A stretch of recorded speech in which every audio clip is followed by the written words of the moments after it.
의 목표를 전면적인 반격을 이행해 남반부 전 영토를 점령하는 것이라고 강조했는데 김 위원장 집권 뒤 이러한 전군 지휘 훈련 관련 보도는 이번이 처음입니다.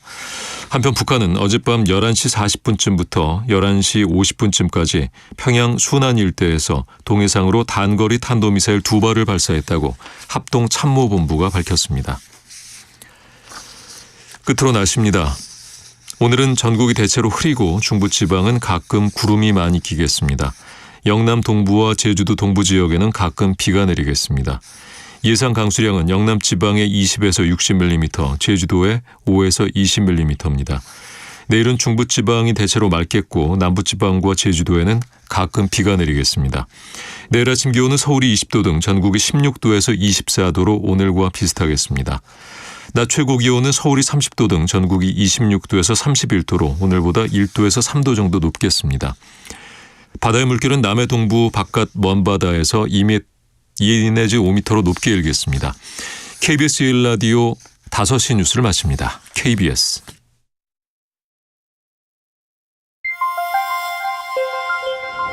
대한민국 중심 채널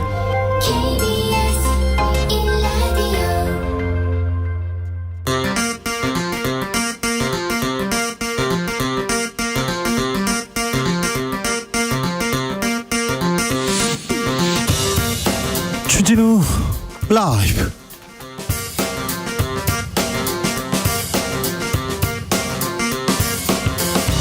(2023년 8월 31일) 목요일입니다. 안녕하십니까, 주진우입니다. 사직생의 각오로 무너지는 민주주의를 바로 세우겠다. 더불어민주당 이재명 대표가 무기한 단식에 들어갔습니다. 국민의힘 김기현 대표 웬 뜬금포 단식인지 모르겠다고 비판했는데요. 왜 지금 단식을 선택했을까요? 단식의 정치학에 대해서 조원진 우리 공화당 대표와 이야기 나눠봅니다.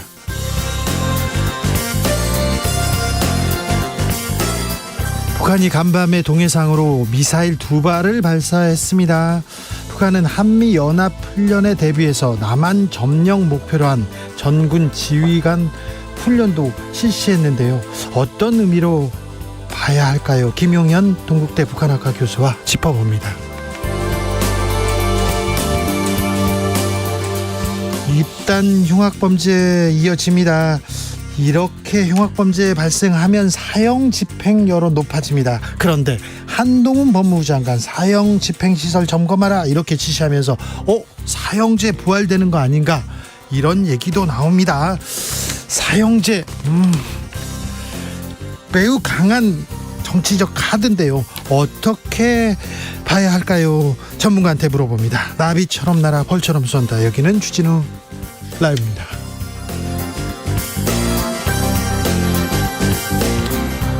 오늘도 자중자애, 겸손하고 진정성 있게 여러분과 함께 하겠습니다. 오늘 저녁에 가장 큰 슈퍼 블루문 뜹니다.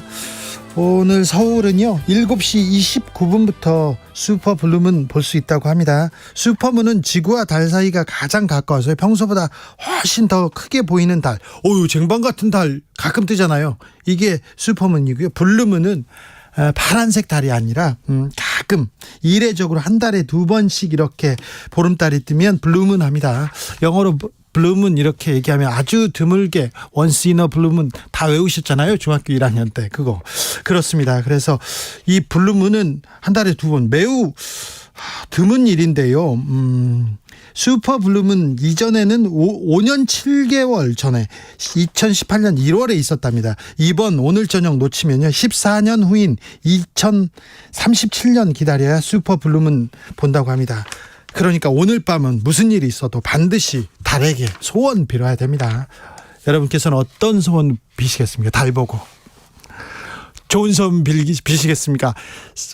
네, 어떤 크고 밝은 달한테 소원 한번 빌어보겠습니다. 어떤 소원 빌 건지. 네, 제 소원을 막 빌 뻔했어요. 큰일 날 뻔했네. 자, 문자는 샵 9730, 짧은 문자 50원, 긴 문자는 100원입니다. 콩으로 보내시면 무료입니다. 그러면 여러분의 소원 한번 들어보겠습니다. 그럼 주진우 라이브 시작합니다.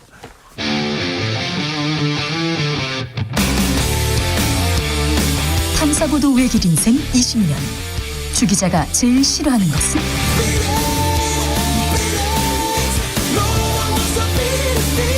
삶에서 비리와 부리가 사라지는 그날까지 오늘도 흔들림 없이 주진우 라이브와 함께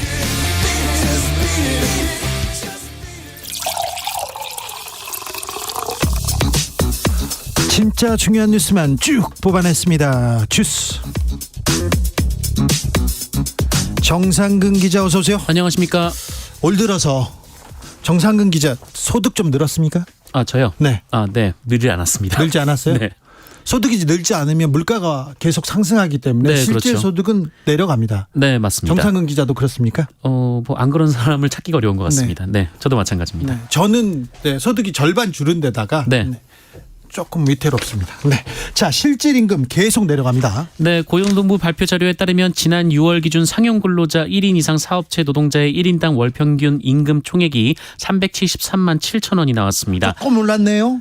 지난해 동월 대비 2% 올랐는데요. 네. 상용 근로자는 9만 8천 원, 2.5% 올라간 396만여 원, 임시 일용 근로자는 4천 원, 0.2% 하락한 174만여 원이었습니다. 그러니까 정규직은 조금이라도 올랐는데 비정규직, 일용직은 더 내려갔어요, 임금이. 네, 하지만 그런데요. 이 같은 기간 물가 수준을 고려한 실질 임금은 338만 5천 원에서 336만 3천 원으로 0.6% 2만 2천 원 떨어졌습니다.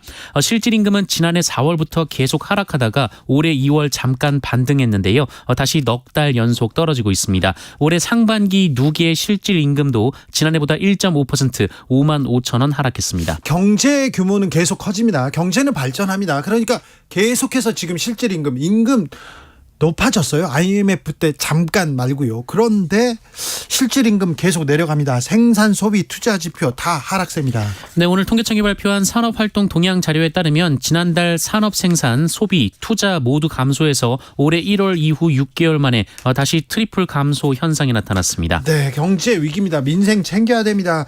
정부가 민생 대책 내놨어요? 네, 정부는 다음 달 28일까지 670억 원을 투입해서 가격이 높은 추석 성수품의 할인 판매를 지원한다라고 밝혔습니다. 670억이요? 네, 정부 지원에 각 마트별로 자체 할인을 더하면 할인폭이 최대 40에서 60%까지 될 수 있다라는 것이 정부의 설명입니다.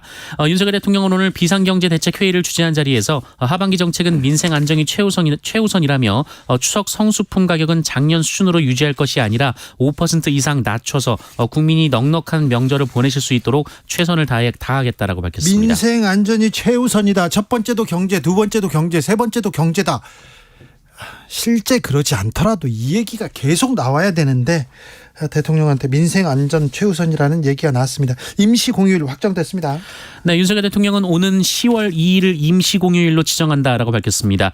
이로써 오는 9월 28일부터 시작되는 추석 연휴는 6일로 연장됩니다. 정부가 오염수 괴담 대응하겠다 그러면서 800억 원 투입하겠다 밝혔습니다. 네, 정부가 수산물 소비를 활성화시키겠다면서 긴급 예비비 800억 원을 추가 투입한다라고 밝혔습니다. 앞서 윤석열 대통령은 오늘 회의를 통해서 가짜뉴스와 허위 선동으로 어려움을 겪고 있는 수산물 업계에 대한 지원을 신속하고 과감하게 추진하겠다라고 밝힌 바 있습니다. 오염수를 방류하지 않았다면 일본이 핵오염수 방류하지 않았다면 이거 민생 대책 세울 필요도 없고요. 가서 뭐 횟집 살려야 된다. 우리 어민들 살려야 된다. 이거 할 필요도 없고 수천억 원 예산도 필요 없고 이런 800억 원 예비비 필요 없는데 갈등도 필요 없는데 안타깝습니다. 더불어민주당 이재명 대표 단식에 돌입했습니다. 네, 민주당 이재명 대표는 오늘 오후 1시부터 국회 본관 앞에 천막을 설치하고 무기한 단식 투쟁에 돌입한다라고 선언했습니다.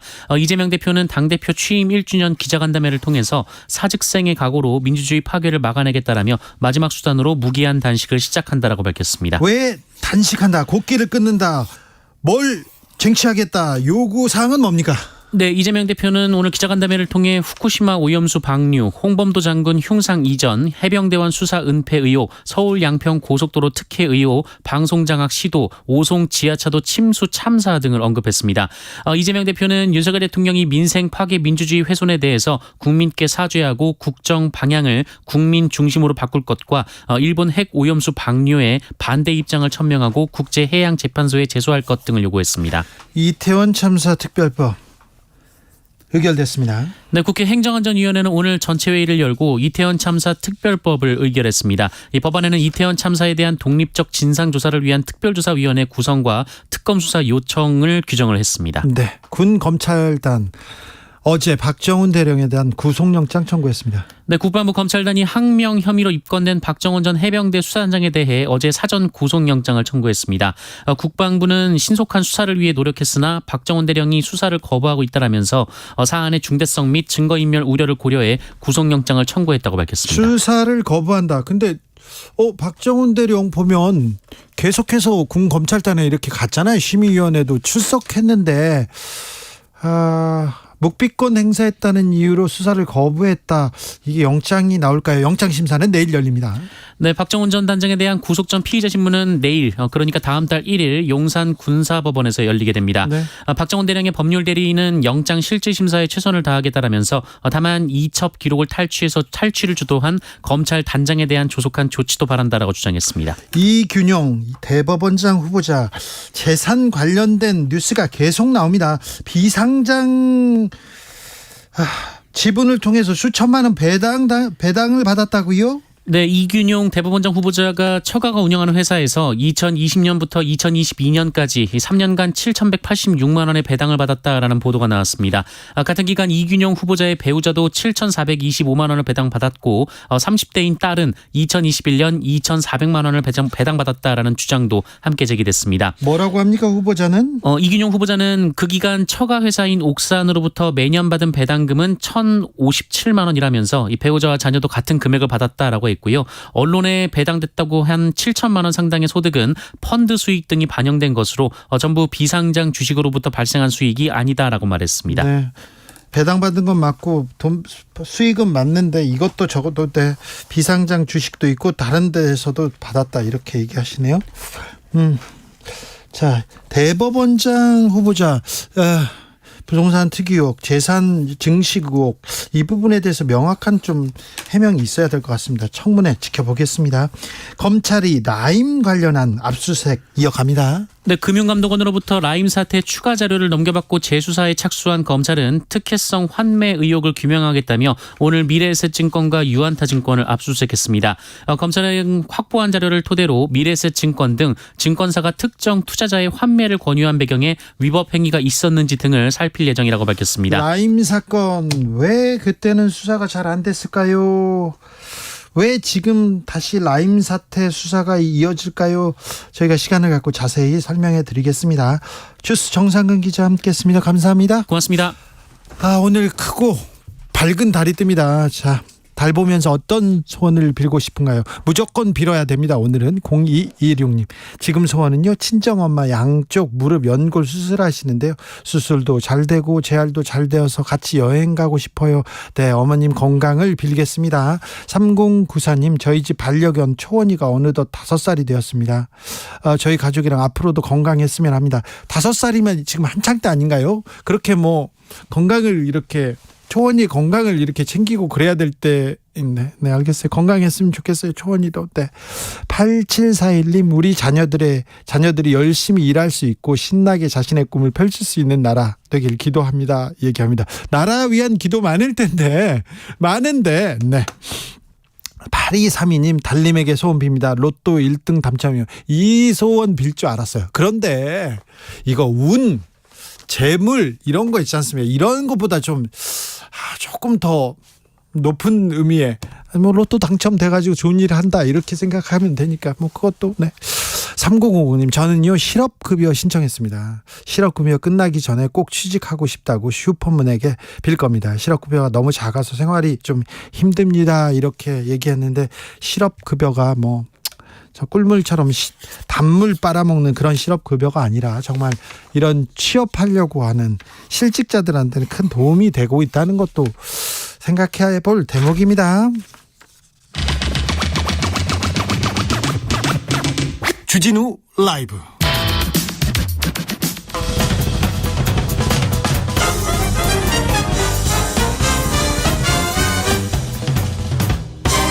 훅 인터뷰. 모두를 위한, 모두를 향한 모두의 궁금증 훅 인터뷰. 최근에 흉기난동 사건 계속 이어집니다. 흉악범죄 소식이 잇따르면 사형 얘기, 이 여론 다시 불거지는데요. 최근에 한동훈 법무부 장관이 사형 집행시설 점검하도록 했다, 이런 소식 나오면서 사형제도 부활되는 거 아닌가, 이런 얘기가 나오는데 전문가한테 좀 물어보겠습니다. 이용혁 건국대 경찰학과 교수, 안녕하세요. 예, 안녕하십니까. 네, 최근에 흉악범죄 계속 이어지는데 좀 경향이나 특징이 보입니까? 네, 사실 이제 그와 같은 작업을 이제 국가가 좀 실증적으로 해야 되는데. 예, 해야죠. 그래야 되는데 뭐 하지 않고 있기 때문에 제가 뭐 개인적으로 네. 뭐 러프한 뭐 평가를 해보게 되면 네. 일정한 패턴은 있는 것 같습니다.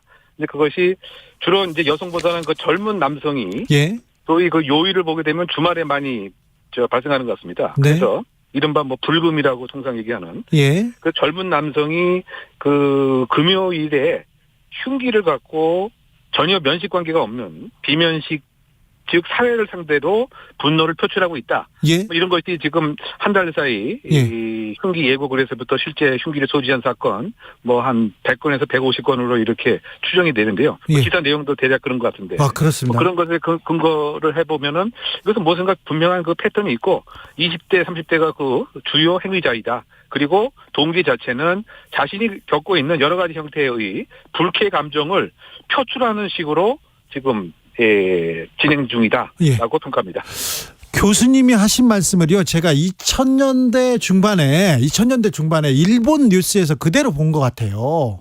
아, 그렇습니까? 예, 이런 패턴이 있어서 뭐 사회적으로 뭐 대책을 세워야 된다, 국가적인 대비가 필요하다, 이런 얘기를 일본 언론에서 했던 것 같아요. 일본 상황을요. 네, 그런데 그 당에 아마 그 토리마 범죄라고 하는 아마 그것을 지금 말씀하시는 것 같습니다. 소위 거리의 악마, 뭐 그렇게 또 수사적으로 표현도 되는데, 예. 혼자 많은 시간을 보냈던 이러한 젊은 그렇죠. 사람들이 예. 이 사회의 연결고리가 없어서 그로 인한 일정한 분노 표출로 그 범죄가 상당히 창굴했기 때문에 예. 일본에서 이것을 그 중요한 국가 정책 어젠다로 그 삼아서 예. 이 사람들을 발굴해서 일정한 프로그램, 뭐 한 부분에서는 직업을 이렇게 알선하고 제공하는 프로그램, 또 플러스 또 한 부분에서는 뭔가 그 사회적 소통 기술을 이렇게 늘리는 프로그램라고 하는 것을 국가 정책으로 시행했던 것을 지금 우리 그 주진우 기자가 언급하신 걸로 생각합니다. 자, 일본의 예를 봤듯이, 그리고 최근의 경향을 봤듯이, 이거 정부에서 나서서 통계도 내고 대비도 하고 대책 세워야 되는 거 아닙니까? 제가 그 한 달 동안 계속 주장을 이제 하고 있습니다. 예. 왜냐하면 그 범죄 토양이 완전히 그 바뀌었기 때문에 네. 과연 누가 얼마만큼 어떠한 이유로 하는 것인지 그 데이터에 그 기반한 먼저 검사가 있어야 되겠죠. 네. 우리가 이것을 이제 공중 예방 모형 뭐 이렇게 얘기하는데 이제 그게 뭐냐면 범죄가 전염병이 생겨도 코로나가 생겨도 일단 검사를 하지 않습니까? 그러고 나서 거기에 맞는 백신을 막 찾아다녔잖아요. 그래서 뭐 모더나 백신을 이렇게 찾아서 예방 접종을 한 것처럼 우리도 지금 이 범죄 문제, 치안 문제를 그렇게 접근을 해야 되는데 제가 이렇게 봤을 때 그렇지 않고 그 이미 과거에 얘기했던 정책들을 네. 이름만 조금 바뀐다든가 또는 뭐 재탕한다든가 라고 하는 것만 계속 그 이렇게 제시를 하다 보니까 비슷한 류의 범죄가 오늘까지도 계속 반복 발생하고 있는 것이 아닌가. 예. 그 제가 전화 받기 전에 기사를 검색했더니 광명역에서도 예. 그 흉기를 사용해서 뭐 이렇게 난동을 부리는 뭐 이런 일이 또 오늘까지도 있었던 것 같습니다. 아, 그래요? 그래서 요약을 하게 되면은 이런 그 치안 문제를 중요한 국가 정책 어젠다로 좀 삼아서 예. 좀 진격하게 신중하게 검토하고 진격하게 정책 조안을 판단에 근거해서 데이터에 근거해서 즉 데이터 기반 정책을 좀 내야 될 것 같은데 네. 그렇지 않은 점이 상당히 조금 실망스럽고요. 네. 요약하게 되면 결국 치안 문제를 국가의 중요한 정책 어젠다로 삼고 있지 않는 탓이 아닌가. 예. 바꿔 얘기하면 국가의 존재 이유는 안보와 치안인데 예. 상대적으로 그 치안 문제는 안보에 비해서 심층적인 분석이라든가 새로운 정책의 대안이라든가 라고 하는 것에 상당히 소홀하고 그냥 사건 자체 사건으로만 이렇게 받아들이고 그 이면에 대한 고민과 국가가 치러야 할 수고, 비용 뭐 이런 것은 지금 행하지 않고 있는 것이 아닌가 개인적으로 진단합니다. 네. 네. 전국을 찔러서 말씀하신 것 같습니다. 그런데요, 교수님. 네네. 흉악범죄가 최근에 유독 이렇게 많이 발생하는 이유 어떻게 보십니까, 교수님은? 그러니까 이것이 8월 1일이 되자마자 또는 7월 말부터 갑자기 이렇게 많이 발생했다라기보다는 예. 제가 생각하는 이 평가는 어느 순간부터 우리나라 그 사회가 예. 아주 범죄 토양이 비옥해졌다. 즉 분노 사회로 이미 변하고 있었다라고 저는 평가를 합니다. 예를 들면 예. 그냥 평범한 사람도 예. 운전을 하다가 예. 이른바 그 중간에 이렇게 누가 들어오거나 깜빡이를 켜거나라고 하면 예. 소위 바로 평범한 그냥 우리 그 소시민들인데 예. 보복 운전을 합니다. 어이구. 즉, 일반적으로 이제 그거 많이 봤어요. 예, 그렇죠. 예. 그래서 그 차 안에 내려서 네. 또 차에 있었던 뭐 여러 가지 흉기용 물건으로 그냥 그 사람들을 공격하는 거 하면 또는 이 이웃에서 옆집에서 위층에서 조금만 그 소리가 들렸다. 이른바 층간 소음으로 인해서 흉기를 갖고 올라가서 또 살해도 하고요. 네? 예. 뭐 이런 것들이 어느 그 순간부터 우리 사회가 이렇게 그 분노 사회로 바뀌었기 때문에 이와 같은 비옥해진 범죄 그 토양이 사실 지금 들어서 이렇게 폭발적으로 드러나는 것은 아닌가. 네. 그렇다 본다면 이와 같은 것의 그 대응이 경찰이 단순히 순찰만 뭐 한다든가 또는 의경을 뭐 늘린다든가 뭐 국방부에서 뭐 허락을 할까는 좀 또 다른 이슈이긴 합니다만 이렇게 그 단발적으로 그 접근하는 것이 과연 네. 적합성 있는 처방이겠느냐. 요약하게 되면은 상당한 그 분노의 불쾌 감정이 각자의 이유로 우리 사회에 축적되어 있었던 것이 지금 발생하는 한 달 이상의 흉기 난덕의 근본 원인이다라고 진단합니다. 교수님, 정부 대책 좀 꼼꼼히 좀 살펴보겠습니다. 일단 한덕수 총리께서 의무 경찰 질렀어요. 네. 소위 질렀어요. 어떻게 보십니까? 의무 경찰 사라진 지 얼마 안 됐는데. 그것이 그 없어지게 된 그 취지 자체가 네. 사실 이제 그 국방자원 장병 인력이 그 없었기 때문에 부족했죠. 이것이 이제 폐지가 그 되었던 것인데. 네. 그래서 제일 아쉬운 점은 국무총리의 공식적인 발언이면 사실상 국방부 장관 또는 그 내각의 일정한 의사소통과 정리가 있어야 되는 것으로 저는 생각하는데요. 그렇죠. 그리고 나서 발표를 했어야 되는데 지금 알려진 바에 의하면 국방부 장관이 뭐 동의한 것도 아니고 네. 일정 소통도 있었던 것은 아닌 것 같습니다. 예. 그러니까 지금 표현하신 대로 그대로 그렇게 하신 것 같아요. 네, 그래서 지금 그 단어를 쓸 수밖에 없었어요. 질렀다 이렇게.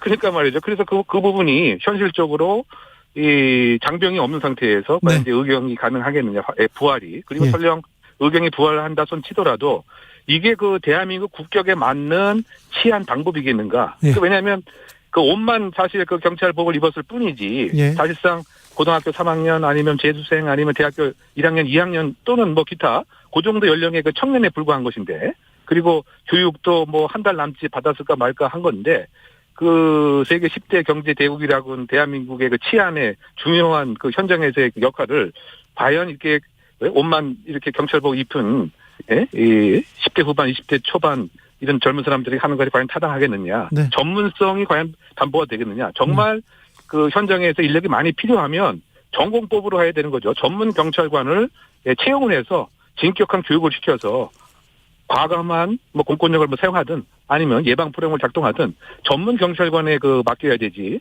지금 인건비도 상당히 그 적은 것이고요. 그럼 또 보기에 따라서는 이 싼 이런 노동력을 이용하는 것이 아니겠느냐. 이런 또 비판적 시각도 있기 때문에 네. 이런 그 의무경찰 제도의 그 정부의 그 대안 자체는 지금 쭉 제가 얘기한 바와 같이 예. 치안 문제를 이렇게 좀 즉흥적으로 예. 이렇게 생각하는 또 그런 문제가 불거진 것은 아닌가 네. 그런 평가를 해봅니다. 경찰한테 저위험 권총을 보급하겠다 이 얘기 나누는데 이 정책은 어떻게 보시는지요? 그러니까 이 정책 자체가 지금 이번 사안에 받침형으로 나온 그런 그 대안과 정책이 아닙니다. 사실은 작년에 이미 이런 얘기가 나왔던 거죠. 그 근거가 됐던 것이 예. 사실은 그 윤석열 그 대통령이 예. 그 마포지구대, 신천지구대를 방문해서 지구대 파출소에 근무하는 영점 조정이 잘 안 되기 때문에 네. 1인 1총기를 이제 만들어야 된다. 지급해야 된다. 네. 그래서 경찰서 무기고에 있던 38 권총을 다 사실은 이제 지파출소에 이제 옮기는 그런 작업의 그 일환으로 이런 그 저위험 권총에 관한 얘기가 그 있었던 것입니다. 예. 그래서 새로운 정책은 아닌데 어쨌든 이 사안이 실제적으로 현실에서 작동하기 위해선 네. 총기만 지급하면 효용이 없겠죠. 총기만 그냥 뭐 차고 다닌다고 하면 이게 의미가 없지 않습니까? 포인트는 뭐냐? 실제로 사용을 하게끔 정부가 국가가 마련을 해줘야 되는 거죠. 예. 그런데 이름은 저위험 권총이지만 예. 실제로 얼굴이라든가 기타 그 상반신에 맞게 되면 네. 사실상 그 개인적인 신체적 특징에 따라서 치명적인 위험들도 있는 거죠. 권총이죠. 그렇다 본다면 예. 실제로 정말 면책을 국가가 허용을 해주고 경찰관이 자신감 있게 사명감에 불타서 직무 몰입을 해서 이런 공권력을 과연 사용할 수 있겠느냐? 네. 아니면 이 역시 그냥 지급했으니까 그냥 그 소지하고 다니는 것에 그치겠느냐? 네. 그래서 이 문제도 제가 지금 말씀드린 네. 면책에 관한 인프라도 함께 병행이 돼야 되고 네. 조직 문화도 네. 수동적 회피적 문화가 아니고 경찰 조직이 네. 적극적으로 임하는 능동적 문화가 함께 병행이 돼야 효용성이 있지 않을까 생각합니다. 그렇죠. 저 권총만 보급한다고 해서 이거 되는 건 아닌 것 같아요. 제가 경찰 기자 때요. 네네. 저기 지구대 이렇게 취재 갔는데 권총은 쏘는 게 아니라 던지는 겁니다. 그렇게 하면서 이걸 그 쏘았을 때 이런 그 면책 범위 뭐 이런 거에 대해서 굉장히 좀 복잡해가지고 어려웠는데 그 부분을 좀 풀어주고 얘기해야 될 텐데 그런 생각도 듭니다. 그런데요, 흉악범죄 늘면 늘수록 사형제 얘기가 나오거든요. 국민들은 사형제에 조금 찬성하는 입장이 좀 높습니다. 한동훈 법무부 장관이 사형제에 대한 얘기를 이렇게 살짝 꺼냈어요. 가석방 없는 무기징역 도입도 제시했고요. 교수님은 어떻게 보십니까? 그런데 이 두 가지를 좀 분리해서 뭐 생각을 해보게 되면 네. 어떤 측면에서 보게 되면 그 1997년부터 지금에 이르기까지 그 법무부 장관이 사실상 직무유기를 하고 있다라고 평가를 할 수가 있습니다. 어떤 부분요? 왜냐하면 형사소송법에 의하면 대법원에 의해서 사형이 이제 확정되고 나서 네. 6개월 이내에 사형 집행 명령을 해야 한다라고 예. 규정이 되어 있습니다. 네. 할 수 있다가 아니고 해야 한다라고 되어 있는 거죠. 네. 그럼에도 불구하고 명령 발동하지 않은 거죠. 뭐 여러 가지 김대중 대통령 재임 이후에는 뭐 사형 집행이 없었습니다. 네, 그렇죠. 왜냐하면 명령을 발동하지가 않았기 때문에. 네. 그래서 그 뭐 일부 또 시각에서는 아예 이 규정을 더 명확하게 예. 반드시 명령을 해야 한다라고 바뀔 필요가 있다라고도 뭐 얘기를 하고 있는 것인데요. 네. 근데 어쨌든 지금 법무부 장관들이 흉악범들이 있었을 때 이 교정시설 중 사형 집행을 할 수 있는 곳에 항상 현장 점검을 한다라고 하는 이런 그 행위들을 해왔습니다. 그래서 이번 그 한동훈 그 법무부 장관도 실제로 사형제에 관한 이 명령을 과연 할 것인가? 네. 어떻게 본다면 지금까지 법무부 장관이 자신이 법무부 장관이 있었을 때 사형 집행 명령을 하고 싶어 하지 않지 않았죠. 않겠느냐? 네. 예, 이번 법무부 장관도 사실은 뭐 그와 다르지 않겠는가 이런 생각이 들고요. 네. 그리고 또 법무부 장관이 그 뭐 유럽의 외교적 관계 때문에 사형 집행이 어렵다라고 또 얘기를 하고 있지만 또 다른 측면에서 보게 되면 그 미국도 26개 주가 사형 제도를 갖고 있고 근데 뭐 유럽하고 관계는 뭐 외교적 문제는 없지 않습니까? 뭐 일본도 마찬가지고 중국은 우리보다 더 엄격한 사형 제도를 갖고 있는데 어쨌든 유럽에서는 계속 친중국 경제 정책을 피고 있고 그래서 이 역시 이 사형 명령 자체를 본인이 이 재직 시에는 하고 싶지 않은 그러한 이제 뭐 표현이 아닌가 그 생각이 되고요. 어쨌든 사형제에 관한 논란 자체는 260년의 그 역사가 있습니다. 즉 바꿔 얘기하면 범죄 예방 그 효과가 있느냐에서부터 또 혹시 그 오판의 그 가능성은 있느냐 또 기본적인 그 인권에 관한 것에 근본적인 가치 훼손이 아니냐 뭐 등등의 논란이 계속 있는 것이죠. 그런데 어쨌든 우리나라는 지금 79%가량이 사형제를 환영하고 심지어 90%는 흉악범은 사형 집행을 해야 된다라고 하는 이제 뭐 입장이기 때문에 설령 뭐 다음 주에 사형 집행을 한다라고 하더라도 사실상 뭐 어떤 헌법에 반하거나 법률에 반하는 뭐 이런 문제는 아닌 것 같습니다. 다만 지금 전반적인 그 인권 인도주의 그 가치에 비춰봐서 과연 이제 국가가 그런 결정을 하겠느냐 뭐 그것은 또 다른 변론적 이슈가 아닌가 생각합니다. 사형을 집행하거나 사형제를 운영한다고 해서 흉악범이 이렇게 줄어들고 그렇지는 않잖아요. 근데 그 부분도 여러 가지 좀 상반되는 상반된 조사들이 있어요. 네. 네, 그렇습니다. 그리고 네. 뭐 확신범이라든가 뭐 특정범에는 효과가 이제 없다 뭐 이런 것도 있고요. 예. 또 사형 집행을 한번 하게 되면 사실상 5명의 살인범을 막을 수 있다라고 하는 연구 결과도 있는데 그런데 그 효과는 3일뿐이 안 간다. 또 이런 연구 결과도 있기 때문에 네, 알겠습니다. 뭐 이것에 대한 논란은 270년 동안 계속된 이슈입니다. 자, 장갑차 특공대 이렇게 투입하고 정부가 잇따라서 엄벌주의 이렇게 계속 외치고 있습니다. 좀 실효성 우려하는 목소리는 계속 이어집니다. 네네. 그러니까 제가 아까 말씀드린 바와 같이 뭔가 그 단기적인 대책, 그 다음에 중장기적 대책을 좀 심층적인 그 검증과 조사를 통해서 뭔가 좀 얘기를 하는 데이터에 근거한 뭐 그런 정책이 좀 있어야 되지 않겠는가. 네. 그 미국 같은 경우는 주로 대통령위원회에서 그죠? 뭐 존슨 대통령, 뭐 오바마, 아버지 부시, 아들 부시, 클린턴 할 것 없이 그 치안 문제를 그 대통령 위원회에서 그립을 주고 이렇게 진단해서 처방을 했는데 우리는 그냥 그 경찰청장이 즉흥적인 뭐 얘기만 하고 있으니까 국민의 시민의 그 불안감은 여전히 해소되지 않는 상태가 아닌가 개인적으로 평가합니다. 하이드님께서 양극화 문제 같은 구조적인 원인도 좀 무시할 수 없습니다. 원인을 분석하지 않고 현상만 해결한다고 나서서는 안 됩니다. 이렇게 얘기하십니다. 안전한 대한민국 만들기 위해서 지금 정부가 해야 할 일, 가장 중요한 일만 좀 짚어주십시오. 네, 뭐 경찰은 좀 더 과감하게 그 불신 검문을 좀 할 필요가 있을 것 같고요. 불신 검문요? 네네. 불신 검문 법제도가 좀 허용을 해줘야 되겠죠. 왜냐하면 지금 뭐 여러 가지 흉기 소지해야 된다, 소지 금한다, 뭐 너클 불법 무기로 만든다 이렇게 뭐 한들 그 갖고 다니면 이제 의미가 없지 않습니까? 그렇다고 본다면 이것을 사전에 찾아서 이렇게 압수를 하는 이런 제도가 있어야 되는데 우리는 사실상 이 경찰관 직무집행법에 제가 지금 말씀드린 대로 그렇게 하게 되면 이게 불법이 되기 때문에 네. 이거 뭐 한계가 있는 거죠. 예. 뭐 이런 것도 좀 뜯어 고칠 필요가 있고요. 그리고 가장 중요한 것은 각 지역에서 맞춤형 그 범죄 취약에 관한 네트워크를 빨리 만들어야 될 것 같습니다. 통계 빨리 구축해야 될 것 그렇죠. 같아요. 지방정부 또는 필요한 경우 정신보건기관, 뭐 경찰, 학교, 아마 시민단체 또 지역의 일정한 역할에 있어서의 중요한 그 어르신 뭐 등등의 네트워크 중심의 치안 정책의 적극적인 패러다임도 빨리 이루어져야 되지 않나 생각합니다. 알겠습니다. 불신 검문은 아픈 추억이 있는 사람들이 많아서요. 인권 침해 소지도 그러니까 있고 그 부분이 그래서. 보게 되면 이제 미국 경찰 같은 경우에 수상한 상황이 있게 되면은 그 멈춰서 일정한 직무를 할 수가 있고 이것을 응해야 되죠. 응하지 않았을 때는 일정한 제재를 가하게 되죠. 그러니까 인권이라고 하는 것 자체도 미국 상당히 중요한데 결국은 요약을 하게 되면 강한 경찰을 만드느냐 그것은 사회의 관심에 달려 있습니다. 예. 그래서 결국은 사회제도, 법제도 시민들이 얼마만큼 용인하느냐 그것에 따라서 뭐 경찰의 강약은 달라진다고 생각합니다.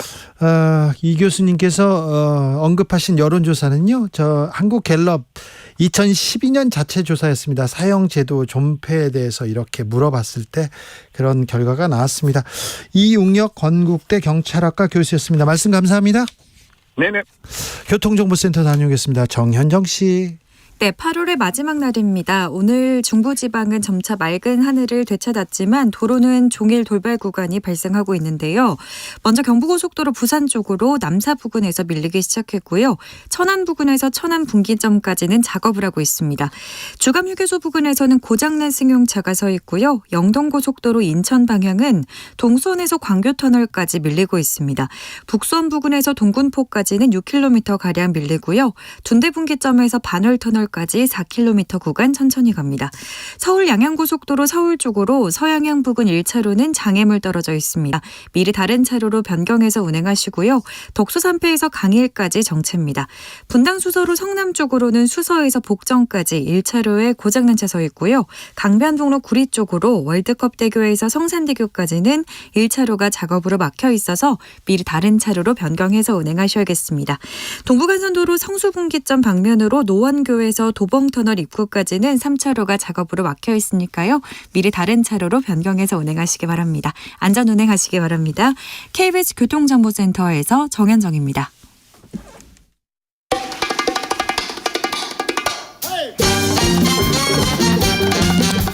지금 우리가 꼭 알아야 할 뉴스. 평범하지 않은 시각으로 선입견 버리고 깊고 넓게 분석해 드립니다. 사건의 지평선. 사건의 지평선 넓혀보겠습니다. 주진우 라이브 이슈팀장 김원 한겨레 기자입니다. 안녕하세요. 법조팀장 손정혜 변호사. 안녕하세요. 손정혜입니다. 자, 두 분 잘 계시죠? 네. 별일 없으시고요? 네, 오랜만에 나왔는데 네. 제가 그리웠다고 하는 사람들이 있어서 너무 네. 다행스러운 것 그렇습니까? 같습니다. 네. 별로 없어요. 아, 별로 없나요, 사실은? 저는 그리웠습니다. 아, 네. 그래요? 손 변호사 쓰면 됐다 이런 사람들이 많습니다. 네. 네. 열심히 하겠습니다. 네. 자, 사건 번호 0831. 오늘의 사건명은 법의 심판터의 선 민중의 지팡입니다. 자, 이슈팀장. 네. 사건 개요. 브리핑해 주십시오. 네, 굉장히 좀 충격적인 사건이었는데요. 현직 경찰관이 서울 용산구의 한 아파트에서 추락사했습니다. 네. 근데 이게 무슨 사고였나 처음엔 이랬는데 경찰이 같이 있었던 일행들을 보니까 이 사람들이 마약을 한 혐의가 있는 거예요. 그래요? 네, 마약 간이시약 검사를 하니까 마약 성분들이 검찰이 됐습니다. 그리고 애초에 8명이 같이 있었다라고 했는데 CCTV라든지 휴대폰 분석을 해보니까 8명이 아니라 15명이 있었던 거예요. 모여서. 네, 전날 밤 10시 정도에 운동 모임을 끝내고 모였다. 이렇게 지금 일단 진술을 하고 있는데 먼저 입건된 일행 7명 중에 5명은 아까 말씀드린 대로 간이시약 검사에서 뭐 케타민, 엑스터시, 필로폰 이런 이제 마약류 양성 반응이 나왔고 2명은 지금 이제 간이 검사에 동의하지 않아서 강제 수사를 통해서 마약 투약 여부를 검사하고 있는데 애초에 이들이 여기 왜 전날 밤부터 모여 있었는가 그리고 인원수를 왜 숨겼는가 그리고 이 사람이 떨어지는 시간이 지금 추정이 되고 있는데 새벽 시간으로 이제 오전 5시께에 발견이 됐는데 그러면 이 사람이 떨어지는 동안 여기 있었다는 건데 그렇죠. 뭐 이런 것들이 지금 사건이 굉장히 석연치 않고 이 이제 숨질 경찰관도 마약을 투약했느냐 이 부분에 대해서는 현재 이제 부검 결과만 나와 있어서 국가수에서 지금 이제 계속 그 확인을 하고 있는 그런 상태입니다. 현직 경찰관이었습니다. 용산 경찰서에서 마약 범죄 수사 많이 합니다. 네. 저도 같이 동행 취재 많이 했어요. 마약 잡으러. 마약 사범. 여러 이제 장소 유흥과 관련된 네. 장소들이 있어서 연예인 마약 마약 많이 하는 사건도 데입니다. 많이 하고 그랬었는데 현직 경찰이 마약 관련돼서 적발된 사례가 종종 있어요. 근데 이제 마약을 투약하지 않았다고 하더라도 마약 투약 현장에 있으면서도 그것을 은폐하거나 그렇죠. 네. 묵인하거나 방조했다라는 점이 현행범이잖아요. 잡아가야죠. 적인 것이고요. 왜? 오히려 이렇게 대규모 인원이 모여서 이렇게 아직 뭐 마약 파티를 했다고 단정하기는 어렵지만 이런 어떤 활락적인 파티를 열 때 이런 경찰이 있으니까 뭐 단속이나 이런 거에 어떤 편의를 받으려고 오히려 이렇게 조직적으로 물색한 건 아닌가 여러 각도에서 수사가 그렇죠. 진행돼야 되지 않을까 하고요. 네. 경찰의 내부 정보나 이런 것들이 또 누설됐는지 여부도 확인돼야 될 것 같습니다. 그리고 이 장소가 마약 수사 관련해서 뭐 지금 여러 번 뭐 이 어떤 장소인지 이런 것도 굉장히 중요하고 이 숨진 경찰관이 이렇게 직급이 높지가 않습니다. 그러니까 경장이에요. 그러니까 경장이면 뭐 공무원 조직으로 따지면 한 8급 정도 되는 7급 8급 정도 되는 건데 이 경찰관이 여기 왜 참석했는지 말씀하신 것처럼 이런 부분들이 지금 중요한 포인트이고 지금 문제는 이 사람들이 애초에 거짓말을 했다는 거예요. 그러니까 참석 인원이라든지 이런 거에 관련해서 그러니까 수사 과정에서 지금 네, 그렇죠. 그러니까 그런 부분도 그리고 마약류 간이 검사도 거부하고 있는 상황이고 뭐 이런 상황이기 때문에 이런 부분들에 대해서는 좀 더 사실 규명이 돼야 될 것으로 보입니다. 마약 관련 범죄가 지금 계속 나오네요. 경찰까지 현직 경찰까지 나왔어요. 해양경찰관 간 얘기도 있었잖아요. 네, 그렇습니다. 해양경찰관, 그러니까 경찰 관련된 범죄 요새 워낙 강력 범죄가 많아갖고 세상에 정말 왜 이러나 싶은데 지난 8월 24일 날 이제 보도된 검찰에 송치된 이제 사건인데 목포에 있는 해양경찰서 소속 이제 최모 순경이 본인의 그 연인을 살해한 혐의로 이제 검찰에 송치가 됐는데요. 새벽에 한 그 상가 건물에서 여자친구를 목 졸라 살해했다는 혐의를 지금 받고 있습니다. 예. 이 경찰이니까 당연히 무술이나 이런 거에 유단자겠죠. 그러니까 아예 그 소리도 못 지르게 비명도 못 지르게 제압을 하고 이제 범행을 했다라고 하는데요. 그 알려진 바에 따르면 이제 한 2달 정도 교제한 사이라고 하는데 굉장히 자주 다퉜대요. 네. 근데 이날도 술을 먹고 이제 다퉜다라는 거예요. 음식점에서.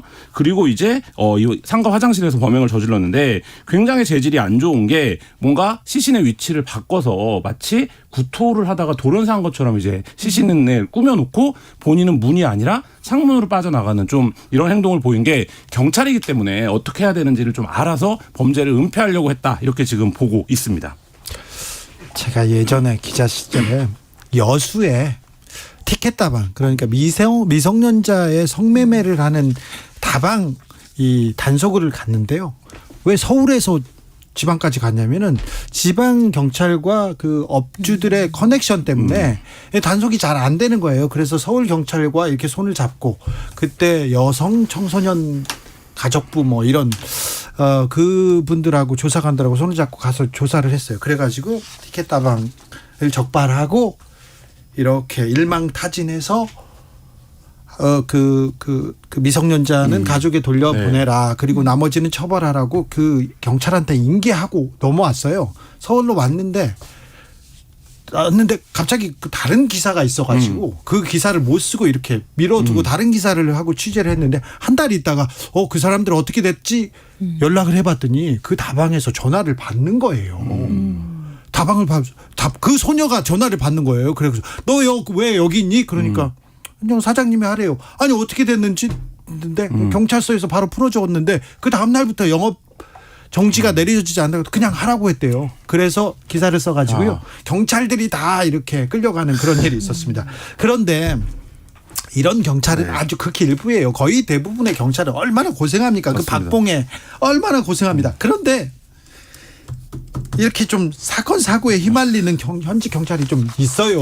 일단 저희가 계속 이제 경찰들의 어떤 비나 부정부패 범죄만 말씀드리니까 전부처럼 들릴까봐 일단은 한 가지를 짚고 넘어가면요. 좋은 경찰들 많아요. 일단 드라마나 영화에서도 경찰이 꼭 돈을 받거나 뇌물을 받거나 부정부패나 권력자한테 결탁해서 돈을 받는 이런 장면들이 많이 그려지잖아요.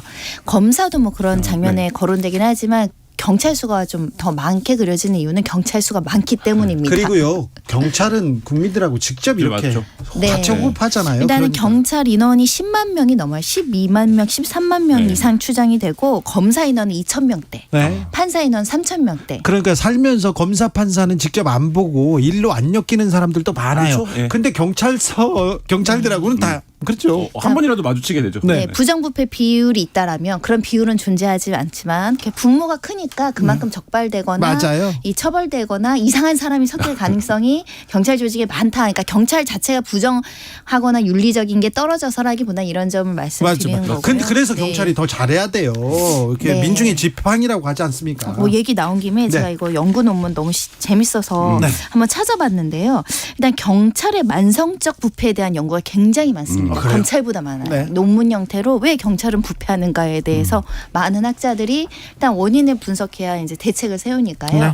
일단 세 가지인데 일단 말씀하신 것처럼 시민과 직접적으로 접촉한다. 검찰은 상대적으로 좀 덜하죠. 판사도 네. 판사 마음대로 못 만나는데 경찰은 지나가다가도 에이 와서 차 한 잔 먹어, 밥 한 번 먹어, 뭐 그렇죠. 10,000원짜리 한 장 주는 게 만성화되다가 이게 이제 접촉 빈도가 높아지면 호의가 이제 약간 비리로 연결될 가능성을 지적하는 그렇죠. 거죠. 저는요, 이게 옛날에 이무영 경찰청장 시절에 호돌이 만들고 그랬잖아요. 포돌이. 포돌이. 네. 포돌이 만들고 그리고 그때부터 경찰이 친근한 이웃이다. 이렇게 이웃의 국민 곁으로 왔습니다. 그때부터는 경찰 아저씨 무서워하지 않고 경찰 아저씨한테 길을 묻거나 아니면 화장실 가고 싶다고 파출소에 막 들어갔는데 그거 굉장히 좋은 일이라고 생각해요. 경찰이 가까이 다가온 거는. 네.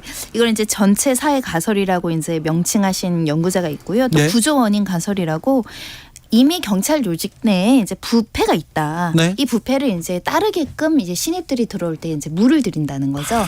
이 조직에 들어온 신입이 뭔가를 바꾸지 못하고 기성세대들한테 젖어들 수밖에 없으니까 부정이 계속 이어진다라는 설이 있는 네. 거고요. 아유, 저 이 사례도 제가 몇 개 있는데 그냥 넘어갈게요. 네. 제 사례는. 하나만 알려주세요. 하나만요? 네. 네.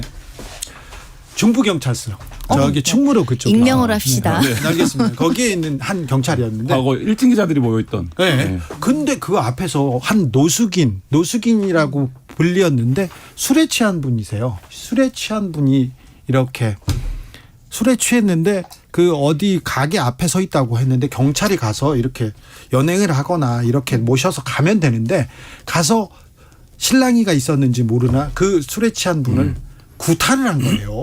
그러니까 시민이 저한테 신고를 했어요. 아니 경찰이 잡아가야지 시민을 폭행해서는 안 되지 않습니까? 그래서 제가 이렇게 갔더니 그분 말고 그분의 윗사람이 저를 불러가지고 앞으로 관내 없어. 어디든지 술집 가시고 싶으면 다 말씀만 하십시오. 그러면 제가 다 처리해드리겠습니다. 이 얘기를 하는 거예요. 그러니까 그분이 그 구조가 이런 약간 부패. 혼자 깨끗해서는 살아남기 이게 사실 힘든. 힘든 게 이제 구조적인 원인이다라는 거고 이제 네. 썩은 사과 가설이니까 처음에 들어올 때 좀 약간 비리를 저지르거나 윤리의식이 떨어지는 준법의식이 떨어지는 사람 경찰관으로 뽑지 말아야 되는데 스크린이 잘 안 되잖아요. 그래도 그분은 그런 거는 조금 적을 텐데. 네, 면접이나 이런 걸로 걸러낼 수 없으니까 원래 부패 가능성 있는 사람이 조직에 와서 모집 단계에서 배제 못하니까 이 개인적인 결함에서 이제 비리가 저지른 이게 3개 정도로 압축을 하던데 결론적으로 3개 다 포함해서 네. 발생하는 문제고요. 저는 이제 이런 살인 사건 말고 이제 음주 교통 사고, 우리가 사실 음주운전 사건 경각심이 굉장히 그렇죠. 높은데 최근에도 이제 현직 경찰관이고요. 제주 소속 40대 여성 경찰관이었습니다. 4km 가다가 이제 경찰에 붙잡혔는데 그래요? 예, 알코올 농도가 0.197. 많지네요. 네, 면허 취소 수준이죠. 인근 식당에서 지인이랑 술을 먹고 이동 중에 경찰에게 잡힌 겁니다. 일단 해임 이상 처분이 내려질 가능성이 매우 높다라고 하는데요. 네. 일단 경찰들 사실 정신 차려야 됩니다. 네, 네. 제가 예. 그 사고 내는 CCTV를 봤는데 네. 이게 CCTV만 보고 있어도 술 냄새가 난다고 할 정도로 차 운전이 안 되는 상태예요. 근데 몸을 가눌 수가 없죠. 0.19면. 근데 운전을 하고 가다가 지금 4km가량 뭐 차를 뭐 몰고 가다가 사고를 냈다라고 하는데 굉장히 좀 특히 지방에서 이렇게 음주에서 좀 경각심이 떨어지는 경우도 있어요. 왜냐하면 맞아요. 네, 서울보다는 차가 아무래도 적고 그다음에 늘 다니는 길로 다니기 때문에 큰일 나는 사실 일입니다. 네. 저는 제주 여행 가서도 술 먹고 대리 불렀는데 잘만 오시더라고요. 그래요? 지역이어도. 예, 이거 아니 제주까지 가서 거기까지 가서 대리운전을 또. 아니 제주에 관광 맛집을 갔는데 그렇죠. 술을 안 먹을 수는 네. 없죠. 아, 그렇습니까? 네. 네, 알겠어요. 네, 이칠 또 하나. 하나 네. 이제 말씀드리면 우리 사실 이런 건 사실 잡범이라고 하는데 주차된 차에서 현금으로 친 경찰관이 적발이 된 네. 적이 있습니다. 충격적이더라고요. 예, 해임된 상황인데요. 해임됐어요? 예, 주차된 차에서 이건 보통 미성년자들이 이제 지나가다가 네. 차문 열리면서 절도하는 행각을 벌이잖아요. 어찌됐든 이 경위 신분에서 이렇게 절도하다가 네. 해임 처분이 받은 사람이 있는데 전 얼마 전에 기사 중에도 그 목욕탕에 이제 사우나에서 절도 행각을 벌인 경찰관 소식도 들었거든요. 네. 푼돈에 자기 직을 네. 거는 경찰관들이 있다는 게 사실. 근데 경찰이 이런 그 푼돈 뭐 이런 잡범이라고 아까 말했는데 이런 사소한 범죄, 흉악하지 않은 범죄. 근데 경찰은 처벌은 굉장히 또 맞습니다. 명확하거든요. 네. 판사 검사들은 넘어갈 성비 범죄도 경찰한테는 엄청난 엄격한 잣대로 이렇게 네, 맞습니다. 들이댑니다. 그게 아까 말한 대로 그런 어떤 범죄 현장이라든지 그런 범죄와 경찰이 접점이 높고 당연히 그거를 단속하거나 막아야죠. 수사할 권한이 있는 경찰이 그런 행위를 했다. 이거 이제 대중적 공분이 일어나는데요. 올해 이제 8월 달에도 대낮에 불법 안마방에서 현직 경찰이 있다가 이제 검거가 됐습니다. 네. 그러니까 유사성 행위를 하다가 이제 적발이 돼서 대기 발령 조치가 됐는데요. 이제 강남경찰서 소속의 경장이었는데 동대문에 있는 불법 안마방에서 이런 이제 유사성 행위를 하다가 그 단속 중이던 동대문 경찰서 소속 직원들에게 이제 적발이 됐다라고 하는데요. 예. 뭐 이 건 전 조사에 경찰 당연히 착수했고요. 이 경위 지금 파악 중에 있는데 이런 상황이 되면 제가 이제 이런 상황을 검거해본 경찰을 만나본 적이 있는데 서로 굉장히 이제 면이 소위 말하는 이제 그렇죠. 면이 받치게 되는 거예요. 네, 식구끼리 예, 그러니까 한 사람은 그렇게 되고 이쪽에서는 현장 단속을 나왔는데 경찰이라고 봐줄 수가 없으니까. 그러니까 사실 이런 행위를 하면 경찰이 굉장히 곤란해지는 건데 종종 이제 이런 사건들이 발견. 그렇죠. 경찰도 그 이름에 먹칠하는 행위인데. 맞습니다. 근데 얼마 전에 네. 출장 왔다가 성매매한 판사님 있잖아요. 네. 정직 3개월 받았습니다. 맞습니다. 그런데 이 경찰관 어떻게 될까요? 제가 보기에는 해임될 것 같습니다. 네, 일단은 뭐 전에도 이런 비슷한 일들이 있었는데요. 미성년자랑 이제 성관계한 혐의로 현직 경찰관이 입건됐는데 일단 이 사람이 의제강간 혐의죄로 이제 수사를 받았어요. 의제강간이라고 한다면요, 만 16세 미만 미성년자랑 아이고. 합의하에 관계를 하더라도 이건 의제강간으로 처벌을 하거든요. 이 30대 A 경사라고 하는데요. 사실은 이 법을 잘 알고 있는 경찰관이 이게 적발되는 걸 알면서도 이렇게 성범죄를 저질렀다는 게 굉장히 놀랍고 아마 그렇습니다. 이거는 올해 7월 사건이니까 아직 징계가 확정이 되지 않았을 거지만 해임 파면 뭐 불가피해 보입니다. 이원택님, 직업을 떠나서 음주운전은 파면해야 됩니다 얘기합니다. 2737님, 단독 전문 기자 김한 기자 그리웠습니다. 손 변호사도 좋은데요. 네. 김한님 네. 또 봬요. 네, 김한 기자 기다리는 사람 별로 없다고 했더니 여러 김한 팬들이 지금 다 지금 준동하고 있습니다. 소수의 암약하는 팬들이 있습니다. 그렇습니까? 자, 김한 기자. 네. 그런데 현직 경찰이 아니다. 이거는 변호사님한테 물어봐야 되겠다. 변호사님, 현직 기자가 피의자가 되면 어떤 절차 받습니까? 가중처벌 받죠. 뭐 가중처벌은 아니지만 양형기준상 일단 범죄를 예방하고 범죄를 적발해야 대한 그 신분 때문에 네. 사실 양형 사유로는 엄격하게 어떤 불리한 양형이 적용될 수밖에 없는 것인데요. 그렇죠. 왜냐하면 특히 이제 범행은 그런데요. 질문요. 왜 검사한테는 안 그러고 판사한테는 안 그러고 왜 경찰한테만 그래요? 사실은 검사에 대해서 온정주의 내부의 어떤 그렇게 봐주는 문화들이 지속적으로 문제가 되고 있고 경찰도 마찬가지의 문제가 있었습니다. 네. 내부의 자들을 좀 보호하기 위한 온정주의는 굉장히 많았는데 일단 경찰 같은 경우는 이런 경우들이 계속 누적되다 보니까 사실은 공수처 뭐 검사도 마찬가지죠. 그렇죠. 고위 경찰들은 공수처에서 처벌하는 내용까지 나와 있다라고 말씀드릴 정도로 수사기관이 수사를 적극적으로 해야 되는데 오히려 범죄를 저지르는 부분에 있어서는 법원 단계에서는 굉장히 엄중하게 처벌이 따르고요. 중요한 건 신분이잖아요. 네. 이 신분이 박탈될 위기가 있고 해임 이상 되게 되면 또 연금에도 이제 그렇죠. 문제가 네. 생기기 때문에 네. 한순간에 잘못된 판단을 해서는 안 된다. 네. 김한 기자님, 네. 징계받은 경찰이 어느 정도 됩니까? 뭐 그거와 딱 이렇게 숫자가 뭐 정확하게 지금 집계가 되는 건 아니지만 지금 올해 7월까지가 경찰관 파면의 숫자로 따지면 예년에 1년치라고 해요. 그러니까 그래요? 이미 굉장히 좀 조직 기강이 심각하다. 아니면 뭔가 경찰관의 비위나 비리를 더 많이 적발해내고 있다. 이 두 가지 상황이라고 보여지는데요. 그러네요. 네, 국회 행정안전위 이제 조은희 국회의원이 경찰청에서 제출받은 자료에 따르면 올해 1월과 7월 경찰관 징계 건수가 283건이라고 합니다. 네. 이 수위별로 보면 파면 15건, 해임 24건, 강등 14건, 뭐 정직 86건 이런 건 등인데요. 이게 이제 그 정직 이상부터는 중징계로 분류가 돼요. 네. 파면 처분을 받으면 5년간 공무원에 임용될 수 없고 퇴직급여도 감여가 되는데 지금 뭐 이런 상황이다 보니까 뭐 이 징계 건수도 보면 품위 손상이 이제 가장 많긴 하지만 뭐 규율 위반, 성비위가 48건이나 되고요. 음주운전 43건입니다. 그리고 아직도 금품 받는 경찰들이 있습니다. 금품 수수 13건이고요. 뭐 이런 식인데 그래서 경찰도 이 부분에 대해서 음주운전 같은 건 뭐 변명의 여지가 없잖아요. 그러니까 뭐 일을 하다 보니까 실수를 했다 이렇게 말할 수 있는 부분도 아니잖아요. 그러니까 이 부분에 경찰 전체 노고를 퇴색시키는 일이 없어야 된다라고 하면서 좀 이제 그 주의를 당부하고 있는 내부 단속을 하고 있는 그런 상황입니다. 윤희근 경찰청장 막 엄청 대응 막 이런 얘기만 하지 말고요. 선량하고 되게 국가와 국민을 위해서 희생하고 헌신하는 경찰들 치안 활동도 열심히 해야 되는데 좀 그 선량한 경찰들을 위해서 좀 사기 진작책도 좀 필요하고 다른 것도 좀 필요한 것 같아요. 저는 사실은 우리 경찰에 대한 대우가 적극적으로 대폭 강화돼야 되는 투트랙을 맞아요. 써야 된다고 생각하는 게 일단 좀 급여를 좀 올려줘야 됩니다. 다른 것보다는. 제가 아까 푼돈 절도에 대해서 좀 놀랍다고 말씀드렸는데 순경 호봉을 말씀드리면 1호봉이 이제 170만 원 수준, 31호봉도 한 350만 원.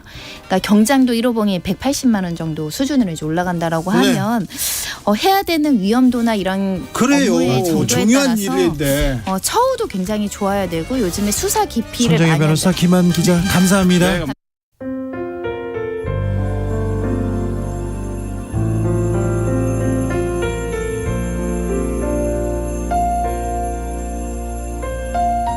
KBS 라디오 연중기획 희망충전 대한민국 549번째 이야기. 안녕하세요. 아나운서 이현주입니다. 학교가 끝나면 집으로 곧장 달려오는 15살 규진이. 식당에 아르바이트를 다니는 엄마를 대신해 지적장애가 있는 누나와 동생을 돌봐야 하기 때문인데요. 특히 동생은 안짱다리라고 알려진 외반슬이 심해 집안에서의 걸음도 힘겨운 상황. 집중치료가 시급하지만 지금의 형편으로는 엄두조차 낼 수 없습니다. 더운 여름, 좁은 집에서 아픈 가족을 돌보는 엄마를 볼 때마다 마음이 아프다는 규진이. 힘든 환경 탓에 일찍 철이 든 규진이는 하루빨리 커서 가족 모두를 지켜주고 싶은 마음뿐입니다. 규진이네 가족이 용기와 희망을 잃지 않도록 여러분이 관심과 사랑을 보내주세요.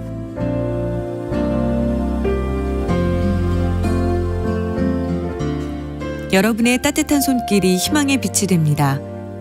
ARS 060-700-1580 060-700-1580 한 통화 3,000원으로 희망을 선물해 주세요. KBS 라디오 연중기획 희망충전 대한민국은 초록우산 어린이재단, 인탑스 주식회사, 그리고 청취자 여러분과 함께합니다.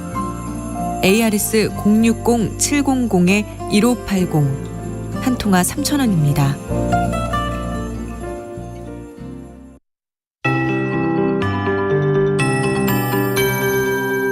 KBS 58분 날씨. 태풍 하이쿠이를 중심으로 고기압성 순환이 자리 잡으면서 북태평양 고기압과 연결돼 태풍의 진로가 서편향하고 있습니다. 그리고 서쪽에서 대륙 고기압이 확장하면서 이 차고 건조한 영역이 남쪽으로 내려와 고기압 가장자리에서 정체 전선이 만들어졌습니다. 이 전선이 내일부터는 강화되겠습니다. 따라서 남쪽에서 고온다습한 공기가 유입되면서 전선이 강화돼 남부와 제주 지방으로 매우 많은 비가 내릴 것으로 전망됩니다. 오늘은 영남 지방으로만 비가 다소 오겠는데요. 대략 10에서 40mm 정도 밤까지 오겠습니다. 그러나 내일과 모레 같은 경우는 광주 등 전남 지역으로는 30에서 80, 전남 남해안으로 많은 곳 100mm 이상 쏟아질 걸로 보여지고요. 영남과 제주 50에서 150mm 정도 오겠습니다. 특히 영남 남해안과 경북 동해안, 또 제주 많은 곳은 200mm 이상의 비가 오겠습니다. 천둥, 번개, 돌풍을 동반해서 시간당 30mm 이상, 최대 60mm 정도로 매우 강하게 오는 곳이 많겠습니다. 비 피해 없도록 대비하셔야겠습니다. 또한 제주 해안과 남해안의 너울성 파도가 높겠고요. 오늘부터 제주 먼바다와 남해 먼바다의 물결이 점차 높아지겠습니다. 내일 서울의 아침 기온 20도, 낮 최고 기온 30도로 예상되고 지금 서울의 기온은 28도입니다. 강혜종입니다.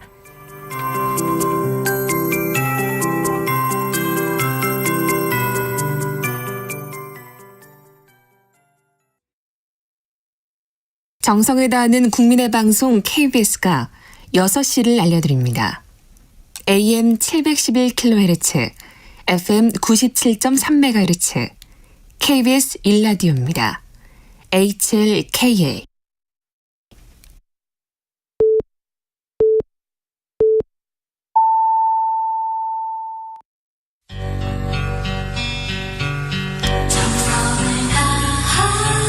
정성을 다하는 국민의 방송 KBS 주진우 라이브. 그냥 그렇다고요.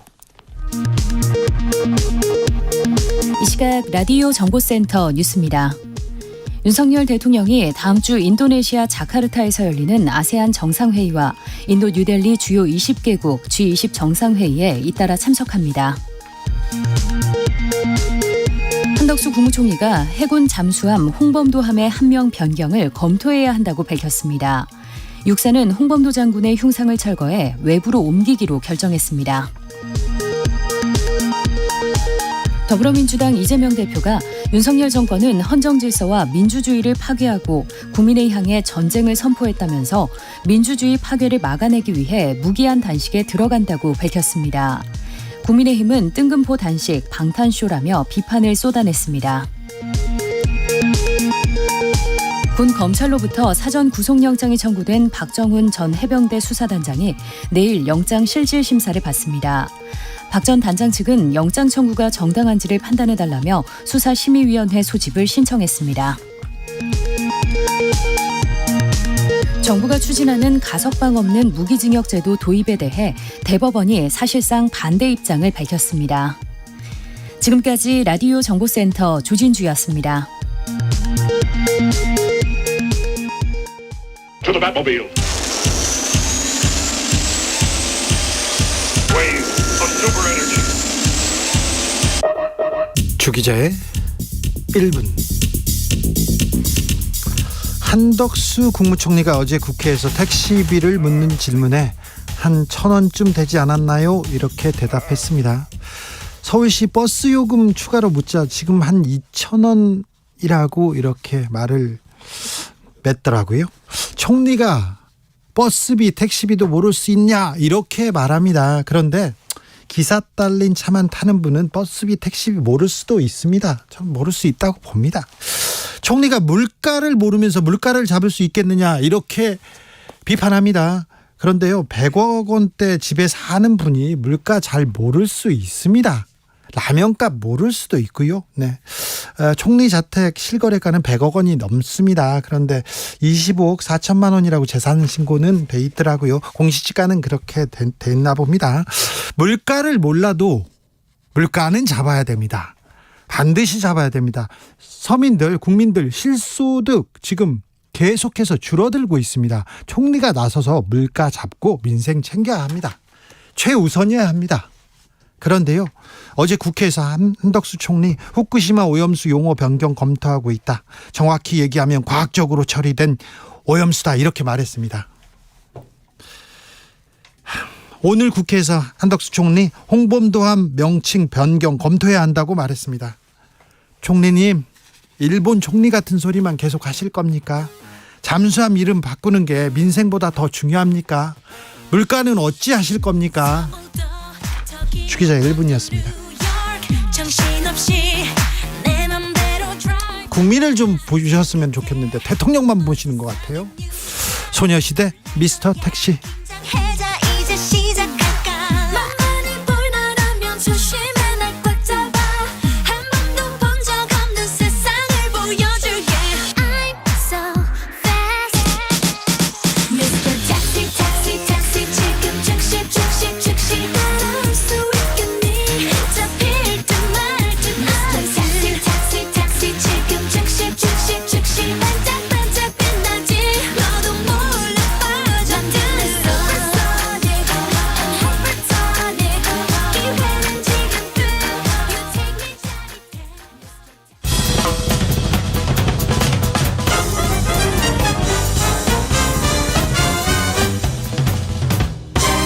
훅 인터뷰. 훅 인터뷰 이어갑니다. 왜 이념일까요? 지금 왜 단식일까요? 지금 두루두루 물어봅니다. 조원진 우리공화당 대표 모셨습니다. 어서 오십시오. 오랜만입니다. 네, 잘 지내십니까? 예. 항상 그렇게 좋아 보이십니다. 항상 고민하고 있죠. 고민은 하는데, 네. 왜 이념 얘기했을까요? 자, 외교 안보 다지고 이제 민생으로 간다, 경제 챙기겠다, 이거 얘기하는 게 대통령의 민생 경제의 성과를 낼 게 거의 없잖아요. 지금 민생이라는 안 게 좋죠. 갑자기 돌아오는 것도 아니고, 네. 그러니까 이제 프레임 전환을 8월 달부터 해야죠. 이념으로 갈 거다, 예. 이런 생각을 했는데, 우선 대표님은 이념으로 갈 거라고 했어요. 저는 경제로 가야 된다고 생각했는데. 아주 경제로 가는 게 당연한데. 그런데 이념으로 갈 거다. 왜냐하면 집안 단속부터 좀 하자. 집안 단속이요? 왜냐하면 지금 32%, 35% 선에서 묶여 있잖아요, 지지율이. 네. 어떻게든 40%는 올려야 된다. 내부적으로 오른쪽 단속부터 좀 하자. 계속해서 그러면 다 집안 단속만 합니까 지금? 뭐 지금 현재로서는 보여줄 게 없어요. 제가 그랬잖아요. 노민생, 노협치, 노경제 뭐 이런 상황을 1년 3개월 동안 끌어왔기 때문에 네. 지금 갑자기 뭐 개혁하겠다고 되는 것도 아니고 지금 갑자기 뭐 민생 챙긴다고 되는 것도 아니잖아요. 근데 국민들은 팬데믹 3년 이후에 지금 어려운데요. 그러니까 그걸 챙겨야 되는데 중소상공인들 챙길 어려운데요. 수 있는 상황들이 안 되니까 예. 그런 부분에 있어서는 윤석열 정부 1년 3, 4개월 동안에 네. 문재인 정권 이후에 팬데믹 이후에 국민들의 희망에 절대 부족했다. 예. 뭐 국민들은 좀 희망을 가지고 뭔가 변화될 거다 이래 생각했는데 경제나 민생을 못 챙기는 1년 3개월 아니냐. 예. 그런 부분에 있어서는 윤석열 정부가 반성을 해야 될 시점이죠. 예. 그런데 지금은 이제 더 누가 조언을 하는지 모르지만은 민생 경제 이쪽보다는 협치보다는 오히려 더 강공으로 예. 그냥 얘기하면 독선적으로 가겠다. 내가 내 방향으로 갈 테니까 정부나 국민의힘 예. 뭐 좀 따라와 달라. 뭐 이런 거 아니겠어요? 더 우측으로 더 독선적으로 간다고요? 저는 이제 그 국회의원 한 12년 해보고 예. 정당 생활을 해본 사람으로 봤을 때는 모든 정치나 이런 기본은 여야를 떠나서 헌법 정신이라는 게 있잖아요. 예. 기본적인 헌법 정신은 상권 분립이잖아요. 예. 그런데 지금같이 여당이 혹은 정부가 이 윤석열 대통령만 보이는 그런 상황을 국민들이 과연 좋아할까? 예. 그렇다 해서 민생이 올라간다든지 경제가 성장한다든지 이런 차원도 아니잖아요. 지금 국민들은 뭐 미국 보호주의에 의해 가지고 금리가 엄청나게 올라가 있잖아요. 예. 그다음에 자영업자들은 3년 동안 계속 적자 내다가 네. 이제 풀려가지고 좀 해보려니까 대출금 회수 들어오고 있다고요. 지금 그게 지금 가장 큰 10분의 1씩 다 회수하라는 가장 큰 거예요. 숙제예요. 그래서 제가 그 지역을 많이 다니니까 다 그분들의 생각은 이거예요.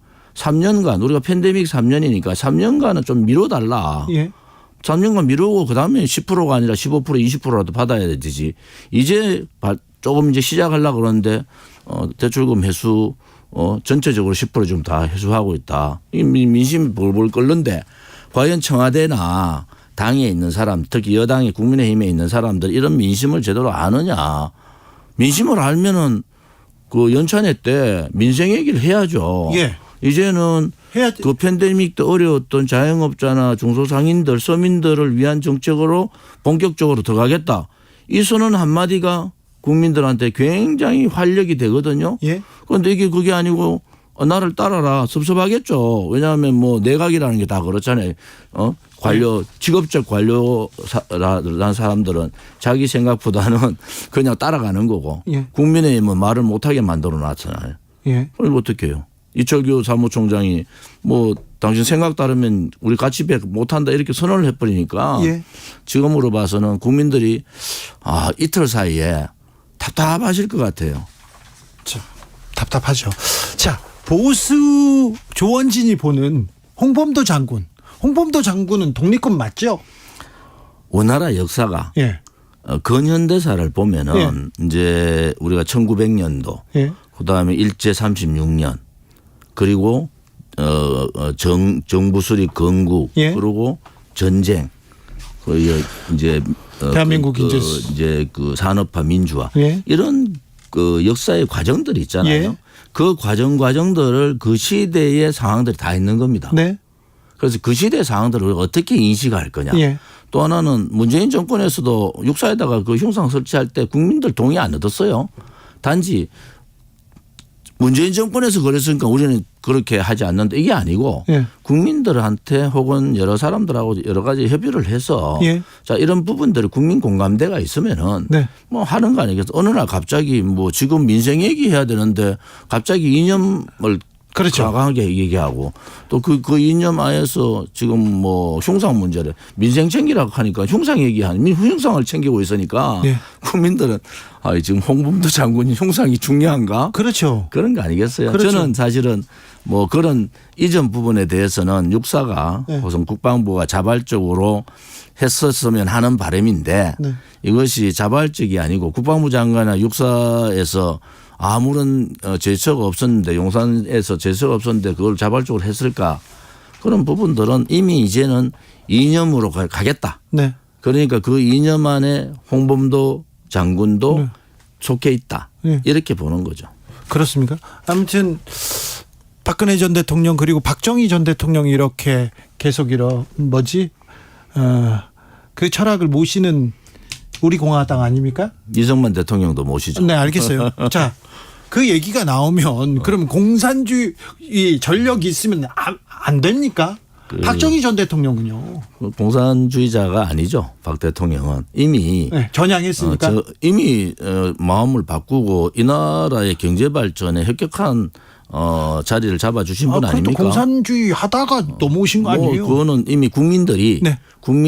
지금 박정희 대통령 보고 공산주의자라는 사람이 없잖아요. 그렇죠. 그렇게 제가 얘기하는 것은 네. 홍범도 장군에 대한 부분들을 네.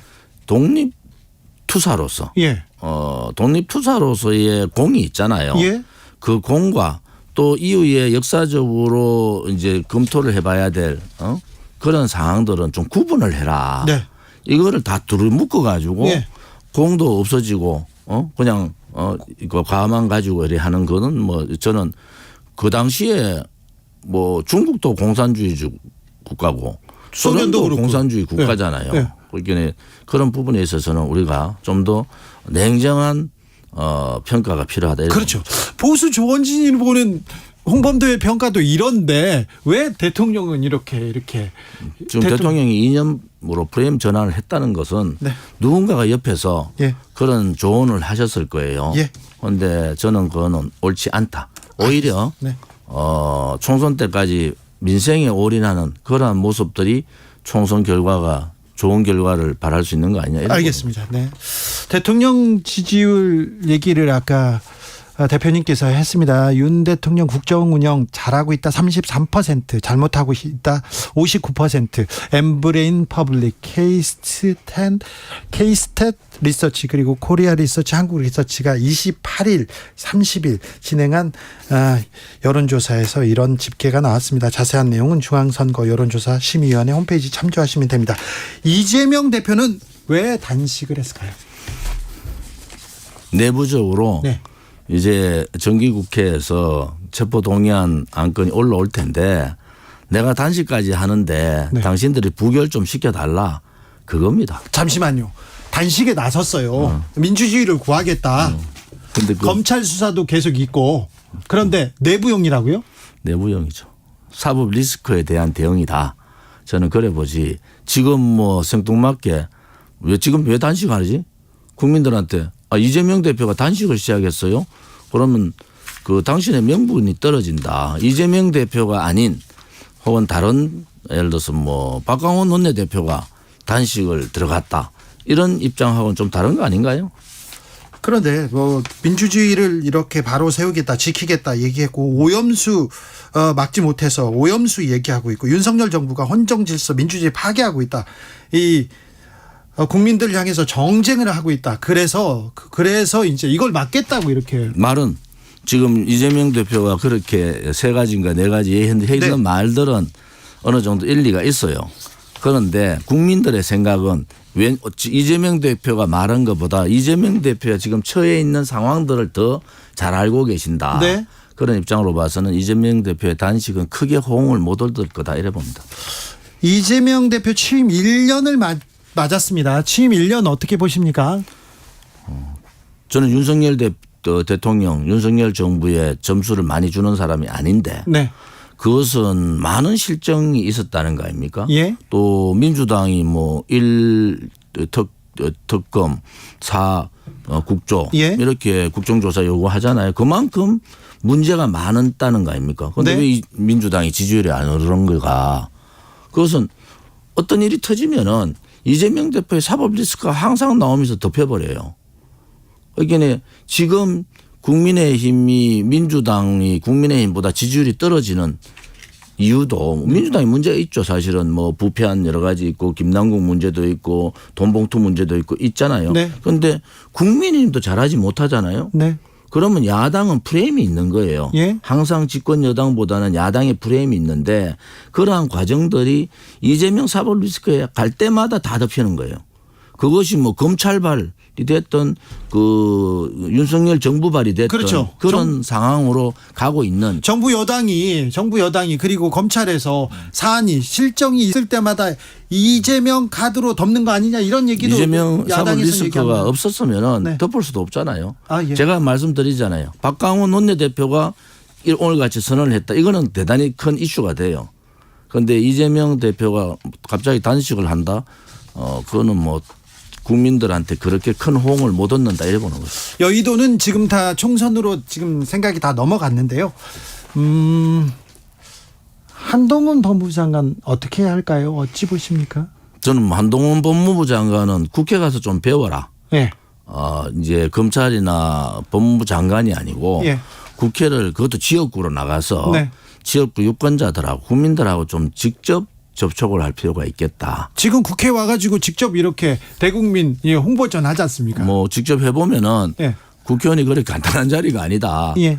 그런데 뭐 야당도 예. 민주당도 한동훈 장관한테 못 이기는 여러 가지 상황으로 밀리는 상황도 있는데 저는 한동훈 장관이 총선에 도움은 크게 되지 않을 거예요. 총선 도움 안 됩니다. 중도 특히 수도권 중도청에는 예.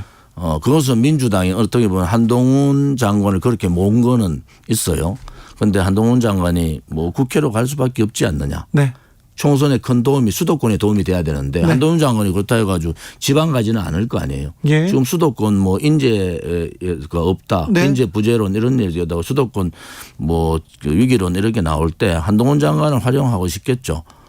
그런데 이제 그 원희룡 장관은 또 달라요. 원희룡 장관. 원희룡 장관은 내각이 좀 남을 필요가 있다 이래 봅니다. 그래요? 원희룡 장관이 굳이 양평 문제도 저렇게 벌려놨는데 그 밖에 나와가지고 지금 뭐 자기 국회의원도 해보고 도지사도 해봤잖아요. 원희룡 장관은 내각에서 좀 더 열심히 해봐라 이런 저는. 근데 원희룡 말을 장관이 해주고 싶네요. 지금 계속해서 선거 관련된 얘기도 하시고 다른 걸 보면 총선에 뜻이 있어 보이는데요. 원희룡 장관은 그거보다는 내각 쪽에 관심이 많을 거예요. 왜냐하면은 오늘 뭐 내각에 그 추석 총리 얘기나. 지나고 예. 바로 이제 내각 개편 한다는 거 아닙니까? 예. 근데 이번에 내각 개편은 대폭적인 개편을 할 수밖에 없잖아요. 예. 그럴 때 원희룡 장관의 활용을 어떻게 할 거냐. 그래서 윤석열 정부가 대통령이 고민해야 될 시점이다. 알겠습니다. MB계는요. 이명박 전 대통령 모여가지고 밥도 먹고요. 뭐 또 4대 강도 간다고 하고요. MB계들은 계속해서 이렇게 중용되고 있고요. 잘 나갑니다. 지금 뭐 윤석열 대통령, 윤석열 정부는 김무성 연합정부다 저는 그렇게 얘기를 했고요. 김무성 연합정부요. 또는 뭐 MB 쪽 사람들을 뭐 보수의 사람들 해봐야 많은데 정치하는 사람들만 보면 사람이 없어 보여요. 예. 그러니까 친박은 안 된다 하니까 방법은 MB 사람들 갈 수밖에 없잖아요. 그런데 MB 사람들이 그동안 뭐 했느냐. 이명박 대통령 때 감옥 갈 때 그 몇 명 나와 있었어요. 예. 다 그냥 거의 조용히 잠잠하게 숨어 있다가 예.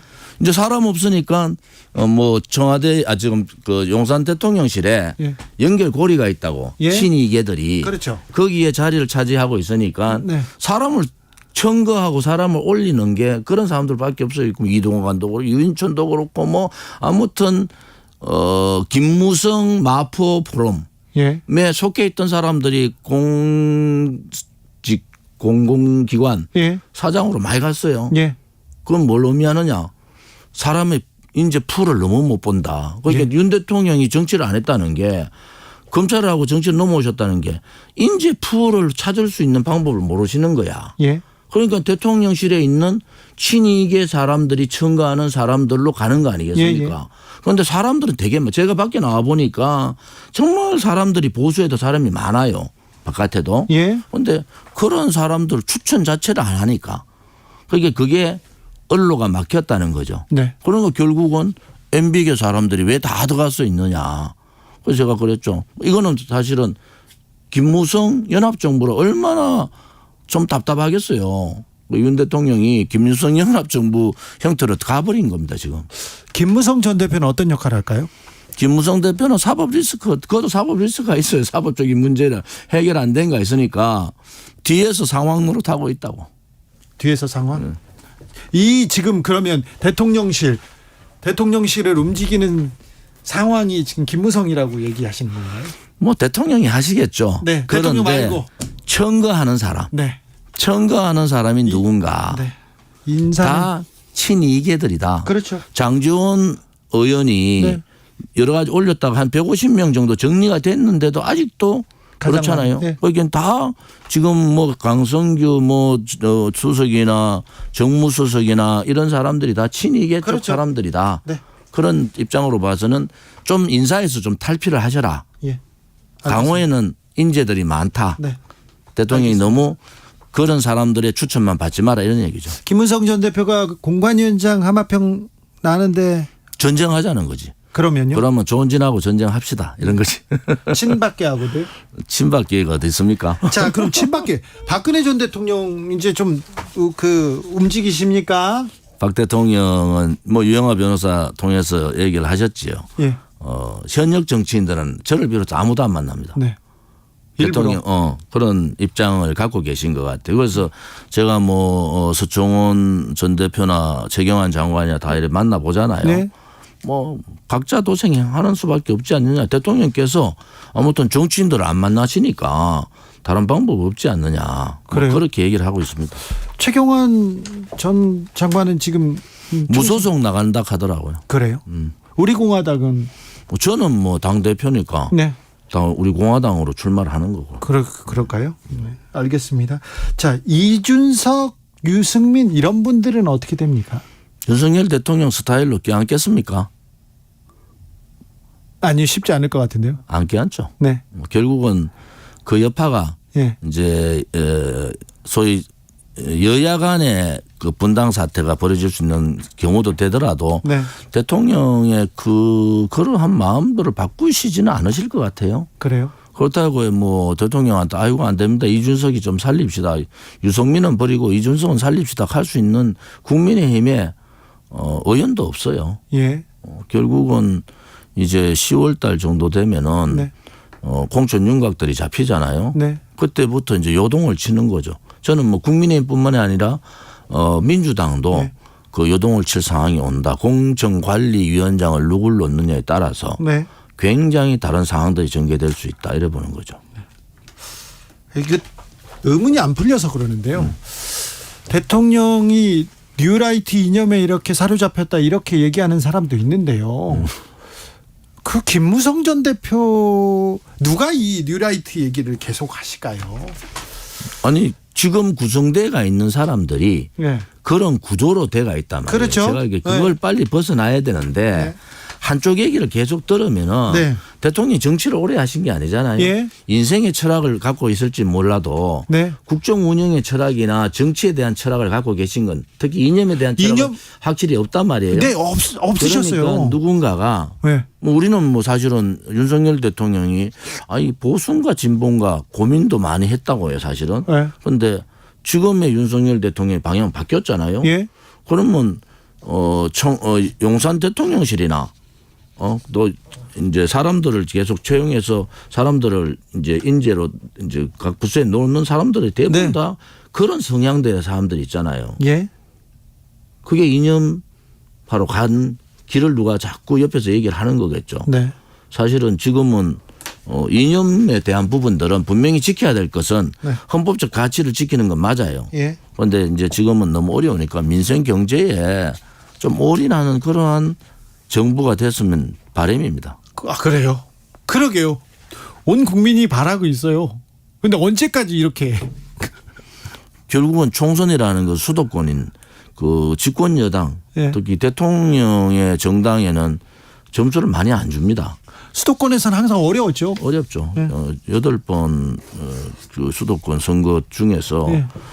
거의 뭐 6번 정도가 야당이 이기는 선거 아니겠습니까? 예. 그런데 지금도 마찬가지죠. 지금은 대통령의 지지율이 꽉 묶여버려. 제가 제일 걱정했던 거 그거예요. 대통령 지지율하고 국민의힘 지지율이 따로 놀면은 한쪽이 좀 잘하면 될 수 있는데 이게 똑같이 가잖아요. 예. 그것은 용산 대통령실이나 국민의힘이 책임이 크다. 네. 이렇게 보는 거죠. 왜냐하면 목소리를 못 내게 하니까. 알겠습니다. 그러니까 똑같이 가는 수밖에 없다. 이래 보는 거죠. 여기까지 들을까요? 조원준 우리 공화당 대표였습니다. 감사합니다. 정치 피로, 사건 사고로 인한 피로, 고달픈 일상에서 오는 피로. 오늘 시사하셨습니까? 경험해보세요. 들은 날과 안 들은 날의 차이. 여러분의 피로를 날려줄 저녁 한 끼 시사. 추진우 라이브.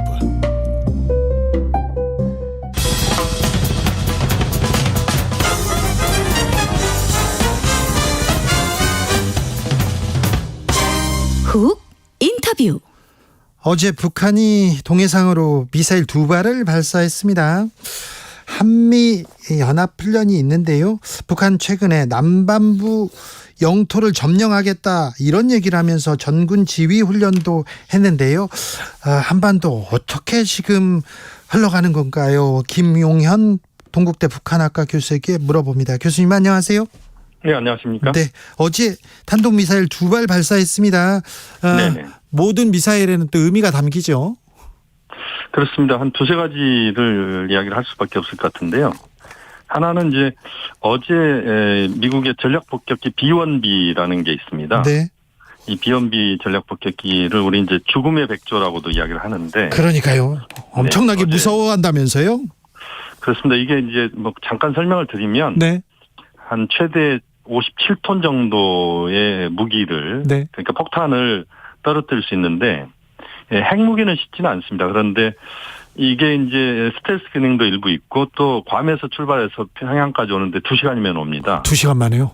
그렇습니다. 네. 그러니까 대비하는 게 굉장히 어렵고 예. 그렇게 보면 늘 북한으로서는 이제 비원비 전략 폭격기의 전개에 대해서는 아주 북한으로서는 굉장한 부담을 안고 있는 것이죠.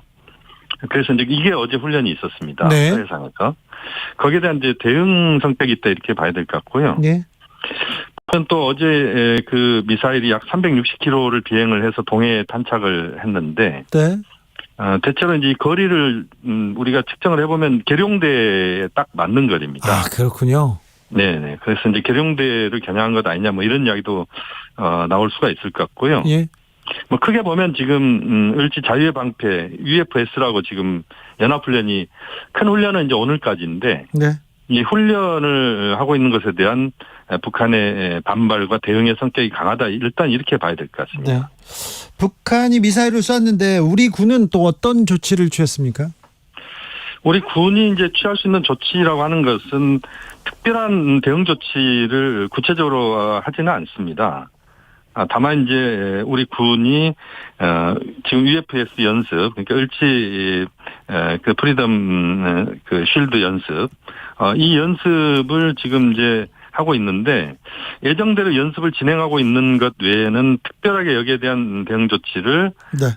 따로 하고 있지는 않다. 다만 이제 북한의 추가적인 도발이랄지 여기에 대한 대응은 이제 좀 더 촘촘하게 거기에 대비하고 있다. 이렇게는 우선 이야기할 수 있을 것 같습니다. 북한이 최근에 남반부 영토 점령, 그러니까 남한 점령 이런 얘기를 합니다. 하면서 저 훈련을 했다는 사실을 공개했는데요. 이건 네. 어찌 봐야 됩니까? 이게 이제 전군 지휘 훈련이다 이렇게 보시면 되는데 네. 아마 이제 우리 한미 연합훈련에 대한 대응 성격의 훈련을 북한이 한 겁니다. 네. 과거에도 보면 이제 북한이 한미 간에 큰 훈련이 있으면 대응 훈련을 북한이 보통 하거든요. 네. 왜냐하면 이제 보통은 북한으로서 느끼는 상당한 부담은 한미 훈련이 곧 전쟁으로 가는 것 아니냐 이런 것에 대한 부담을 북한들 갖고 있어서 북한은 한미 훈련만 하면 그렇게 또 히스테리를 보여요? 그건 뭐 대체로 한미 훈련의 규모가 워낙 크고 예. 또 물론 방어훈련적 성격이 강합니다만 이제 최종적으로는 이제 진격훈련도 포함됐기 때문에 북한으로서 이제 부담을 가질 수밖에 없고 특히 미군의 전략 자산들이 이제 전개가 되지 않습니까? 네. 어제도 사실 그 죽음의 백조의 등장은 이제 전략 자산의 등장이다 이렇게 봐야 되거든요. 네. 그렇기 때문에 이제 북한으로서 상당한 부담을 안는 것이다 이렇게 봐야 될 것 같고 그래서 이제 그것에 이제 대응하는 훈련으로서 정군 지휘 훈련을 하는 것이고 그 과정에서 남반부 전 영토를 점령하는 그런 가상 훈련을 북한도 했다 이렇게 지금 보도를 하고 있는 것인데 네. 역시 이제 남측과 미국에 밀리지 않겠다는 차원에서 이 강대강의 대결 또는 대응을 하고 있다 이렇게 보시면 될 것 같습니다. 예. 최근에 김정은 위원장이 깡패 우두머리라고 한미일 정상을 비난했습니다. 이 부분은 어떻게 해석해야 될까요?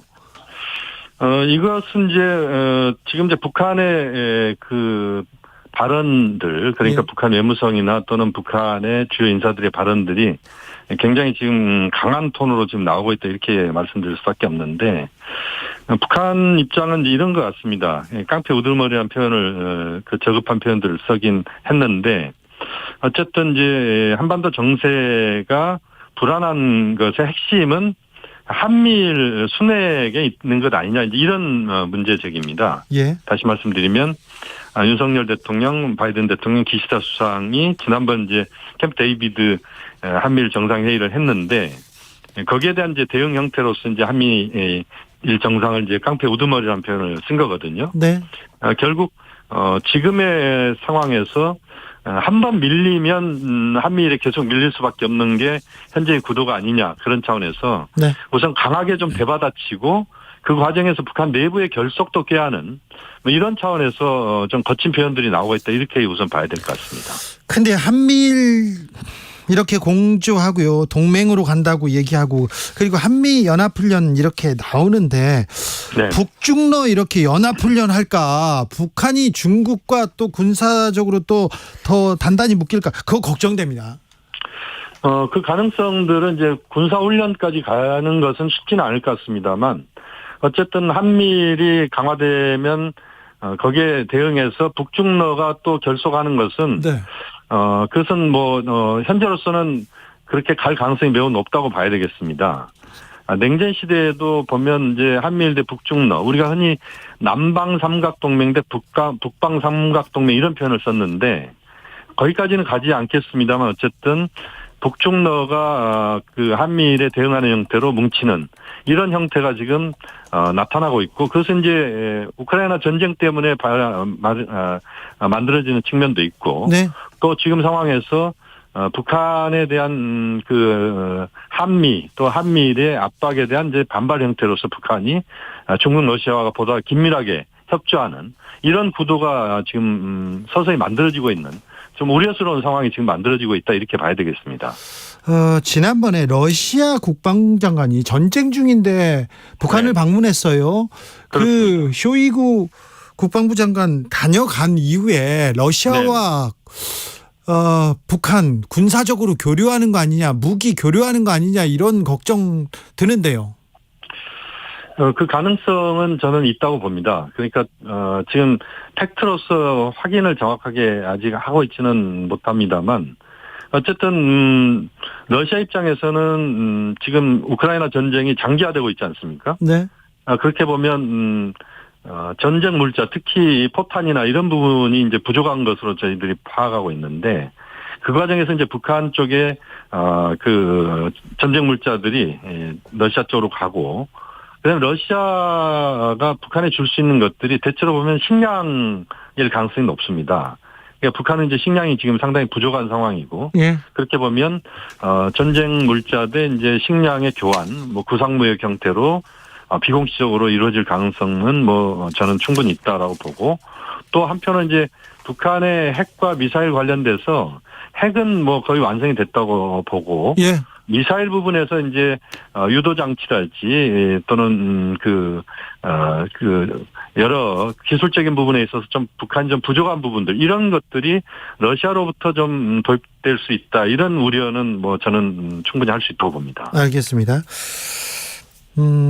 북한 후쿠시마 오염수 방류에 대해서는 어떤 반응 보입니까? 지금 이제 오염수 방류에 대해서 외무성 대변인이 지난 24일 날 한 이야기를 보면, 인류에게 핵 재난을 씌우는 반인륜적인 범죄행위다, 이런 이야기를 했고, 주변 핵 위협을 일본이 이야기하는 것은 이중적인 면모다, 태도다, 이런 이야기까지 했습니다.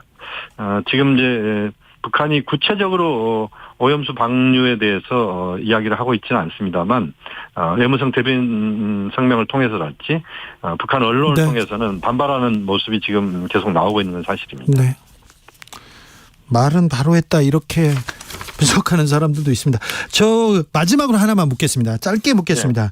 네. 김정은 위원장 또 딸 김주애 이렇게 데리고 나왔던데, 공식석상에 왜 이렇게 데리고 나오는 거예요? 하나는 이제 흔히 백두혈통이라고 북한이 이야기를 하는데, 김일성, 김정일, 김정은, 그 다음에 이제 그 다음 혈통까지도 북한 체제에서 4대까지 간다. 이것을 북한 내부에 또 대외적으로 그래서 계속 주지시키는 측면이 있다, 이렇게 우선 봐야 될 것 같고요. 예. 김주애가 바로 지금 후계자다라고까지 못 박을 수 있는 상황은 아직은 아니다, 이렇게 봐야 되겠습니다. 아, 그래요? 아무튼 데리고 다니고 막 그 앞에서 담배 피고 왜 그러는지 좀 이해가 안 돼서 물었습니다. 김용현 동국대 북한학과 교수였습니다. 감사합니다. 네, 고맙습니다. 교통정보센터 다녀오겠습니다. 정현정 씨. 네, 목요일 퇴근 시간입니다. 도로 위에 돌발 구간 많은데요. 앞차와의 안전거리 유지하면서 안전운전 하셔야겠습니다. 먼저 서울 시내 상황입니다. 강변북로 일산 방향인데요. 양화대교에서 성산 사이 3차로는 작업으로 막혀 있어서 밀리고요. 동호대교에서 가양대교까지 천천히 갑니다. 동부간선도로 의정부 방향은 월계 1교에서 상계교까지 정체고요. 분당수서로 청담대교 쪽은 복정에서 탄천 1교까지는 20분 정도 소요되고 있습니다. 경부고속도로 서울 쪽 상황은 오산에서 동탄 분기점까지 막히고요. 기흥 동탄에서 판교 분기점까지 밀리고 있습니다. 달래내 고개에서 반포까지는 8km가량 천천히 가고요. 반대 부산 쪽으로 한남에서 서초까지와 신갈 분기점에서 수원까지 밀리고 있습니다. 서울 양양고속도로는 서울 쪽으로 화도 부근에 승용차 고장나 있고요. 덕소 산패에서 강일까지 밀립니다. 한편 서양양 부근 1차로는 장애물 떨어져 있으니까요. 미리 차로 변경하시기 바랍니다. 퇴근길에 앞차와의 안전거리 유지하시면서 조심 운전하시기 바랍니다. KBS 교통정보센터에서 정현정입니다. 본 방송은 2023년 7월 7일자 주진우 라이브 프로그램에서 최정권 전 외교부 차관과 인터뷰를 통해 지난 정부에서 종전선언을 추진할 당시 야당이었던 국민의힘에서도 반대가 없었다는 취지로 방송하였으나 윤석열 당시 대통령 후보와 이준석 전 국민의힘 대표 등이 모두 반대 입장을 밝혔었기에 이를 바로잡습니다. 이 방송은 언론중재위원회의 조정에 따른 것입니다.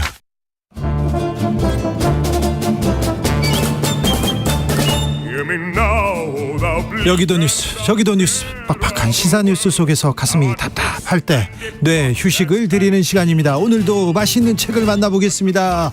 책의 맛. 김갑수 평론가 어서 오세요. 안녕하세요. 정선태 교수님 어서 오세요. 네, 안녕하세요. 잘 지내고 계시는지요? 저만 잘 지내면 됩니다. 가을이 오고 있습니다. 가을이 왔어요. 왔어요? 네. 왔어요. 네. 하늘도 예쁘고요. 네. 오늘은 슈퍼 블루문이 뜬답니다. 네. 별 관심이 없습니다. 그렇습니까? 좀 걸어야죠. 네. 자, 오늘은 어떤 책 맛볼까요? 오늘은 제가 골랐는데요. 네. 제목이 책을 고르는데 결정적인 역할을 했습니다. 그렇습니다. 어떤 곳에서도 안녕하기를. 김지혜, 이의진, 한정선 지음. 네. 어떤 곳에서도 안녕하시기를. 네, 안녕하기를. 하기를. 네. 네. 이 방송을 들으시는 여러분들 네. 어떤 곳에서도 안녕하시기를 네. 바랍니다. 그렇게요. 이 책을 지은 사람은 셋인데요. 네. 김지혜 씨, 이 사회학을 전공하고 음악가예요. 네, 음악가입니다. 독일에서. 네, 독일에서 반려인과 아들 그리고 고양이와 함께 살고 있답니다. 네. 글을 참 맛있게 잘 씁니다. 네. 독일과 한국 사회를 비교하면서 글을 참 잘 쓰고요. 반려인이라고 표현해요? 네, 남편이라고 안 하고. 그러니까 결혼 안 하고 파트너로 사는 유럽의 모양이죠. 흔한 그런 네. 커플인 모습이죠. 아, 반려인도 괜찮아요. 그런 용어도 그렇죠. 저 인간보다 낫잖아요. 이의진 씨는 현재 고등학교 선생님, 네, 교사 칼럼니스트인데 네. 우리 수능 문제, 교육 문제 예. 등등에 관한 이 아이템으로 좋은 글을 썼죠. 그렇죠. 한정선 씨는 인권 활동가이면서 컬럼니스트, 네. 웹 매거진 작가라고 합니다. 네. 그 헤드라인 제주에서 칼럼을 연재하고 있다네요. 네. 좀 성격이 다른 사람들인데 또 하나로 큰 흐름들이 모아지기도 하는. 세 명의 작가가 자신의 얘기를 이렇게 담담히 쓰는데 뭐 공통된 주제가 있는 것도 그렇죠. 같고요. 네. 또 뭐 다른 것도 같고 그렇습니다. 네, 우리 사회가 안고 있는 여러 가지 어려움이랄까 문제점들을 담담하게 풀어낸 글들의 모음집입니다. 네. 그러니까 그냥 성격을 한마디로 얘기하면 오랜만에 읽어보는 에세이집이에요. 그렇죠. 네. 맞아요. 네, 소설이거나 무슨 어떤 네. 전문 영역의 어떤 책이 아니라 삶의 이런저런 얘기를 하는. 이런저런 산문들을 모았어요. 네. 네. 네. 이게 과거에는 에세이집들 많이 읽었는데 요즘 뭐 이게 독자적인 책으로 잘 읽히는 경우가 드물거든요. 그렇죠. 근데 또 요즘은 새로운 산문의 시대라고들 합니다. 웹에 뭐 글을 짧게 네. 계속 쓰는 분들이 많아가지고. 아니 그리고 저 페이스북 그 글들 모아서 책도 내고 그러니까 네. 이제는 누구나 다 일종의 에세이스트가 된 것처럼 돼버렸죠. 네, 그렇기도 합니다. 자, 책 속으로 들어가 볼까요? 책 속으로 들어가서 예. 가기 전에 가서 책 얘기 좀 해봐야 될 것 같습니다. 그런 얘기 참 많이 있죠. 한국 사람들 책 참 안 읽는다고. 네. 이 초중고등학교 때 읽었던 책이 평생 읽은 책이 대부분일 경우가 많다고 그러죠. 초중고등학교 다닐 때도 책 읽으면요. 야, 공부해야지. 무슨 책 읽고 이런 분들도 많았어요. 네. 이건 뭐 수수께끼 비슷한 건데 수수께끼도 아니고 성인의 25%가 예. 1년에 책 한 권도 읽지 않는다고 합니다. 그러면서 젊은 사람들한테 요즘 젊은 것들 하면서 뭐라고 한다는 거죠. 이 문해력을 문제 많이 삼잖아요. 젊은 애들, 젊은 사람들 문해력이 떨어진다고 그걸 비판하는 사흘이 죽을 사자 사흘이 되는 것보다 더 슬픈 것이라는 글에서 이진희 씨가 이렇게 씁니다. 잠깐 볼까요? 네. 더 심각하게 생각해 봐야 하는 건 나이를 먹을수록 책을 안 읽는다는 거다. 네. 대학마저 졸업하고 나면 1년에 단 한 권도 읽지 않는 사람이 늘어난다. 아니 아예 긴 글을 읽지 않게 된다. 성인 문맹이 시작된다. 그런 사람들이 요즘 것들을 비웃는다. 학교 교육이 잘못되어서 요즘 애들이 사흘이라는 말도 모른다고 낄낄댄다. 그러면서 자기 자신은 변명하기 바쁘다. 책 한 권 읽을 시간 없다고 한다. 자신이 얼마나 바쁜 줄 아느냐고. 먹고 사는 게 쉬운 줄 아느냐고. 정신없이 살아야 하는데 팔자 좋게 책 붙들고 있을 시간이 있는 줄 아느냐고. 팔자 편한 것들이나 책을 읽지 생활이니 무슨 책을 읽느냐고 삿대질한다. 그러나 그러는 시간에 술집은 미어터진다. 선술집도 미어터지고 고급 술집도 미어터진다. 이렇습니다. 네. 책은 여전히 안 팔리고요. 네. 뜨끔하는 분들이 좀 있으시죠? 네. 네. 제가 어디 가서 강의를 할 때 열렬한 그 환호를 받는 경우가 거의 없는데 이 말 할 때는 환호성이 터질 때가 있어요. 박수가 터질 때가 있습니다. 네. 한국의 정치인들, 네. 고급 공무원들 네. 반드시 고전을 읽게 하는 방법으로 채용을 해야 된다. 그래 그 얘기하면 정말 길박수까지 아니어도 네. 뜨거운 박수가 터지곤 합니다. 안 읽어요. 동의하시죠? 네, 동의합니다. 역사책 좀 열심히 읽었으면 좋겠어요. 역사책. 네, 역사책도 그렇고 문학책도 그렇고 네. 그러니까 역사 인식이 엉망이 되고요. 네. 공감 능력이 거의 제로화하고 네. 그런 게 아닌가 싶습니다. 근데 이제 지식 습득이나 뭐 감동의 어떤 소비나 이런 것들을 더 이상 이제 활자로 하지 않는데 그 대신 아무것도 안 한 건 아니고 이제 영상으로 옮겨가고 네. 이제 매체가 달라진 그런 상황이잖아요. 예. 근데 우리 같은 사람이 열심히 이제 책 얘기하는 이유는 책을 통해서 습득한 것만이 가능한 이게 인간의 어떤 내적 깊이나 품격이나 그렇죠. 수준이나 이런 것들의 문제 때문에 이제 자꾸 얘기를 하죠. 근데 자꾸 이제 왜 책을 안 읽냐라는 분위기로 몰고 가면 참 부담감들을 느껴요. 근데 환경은 책을 통해서 뭘 하기가 참 어려운 그런 상황이고요. 이 책의 저자 세 분이 그 상대적으로 이제 덜 알려진 분들이란 말이에요. 네. 뭐 굉장히 유명한 저자들이 아니잖아요. 예. 근데 나름 깨어있는 이제 시선으로 세상의 온갖 일들을 들여다봐요.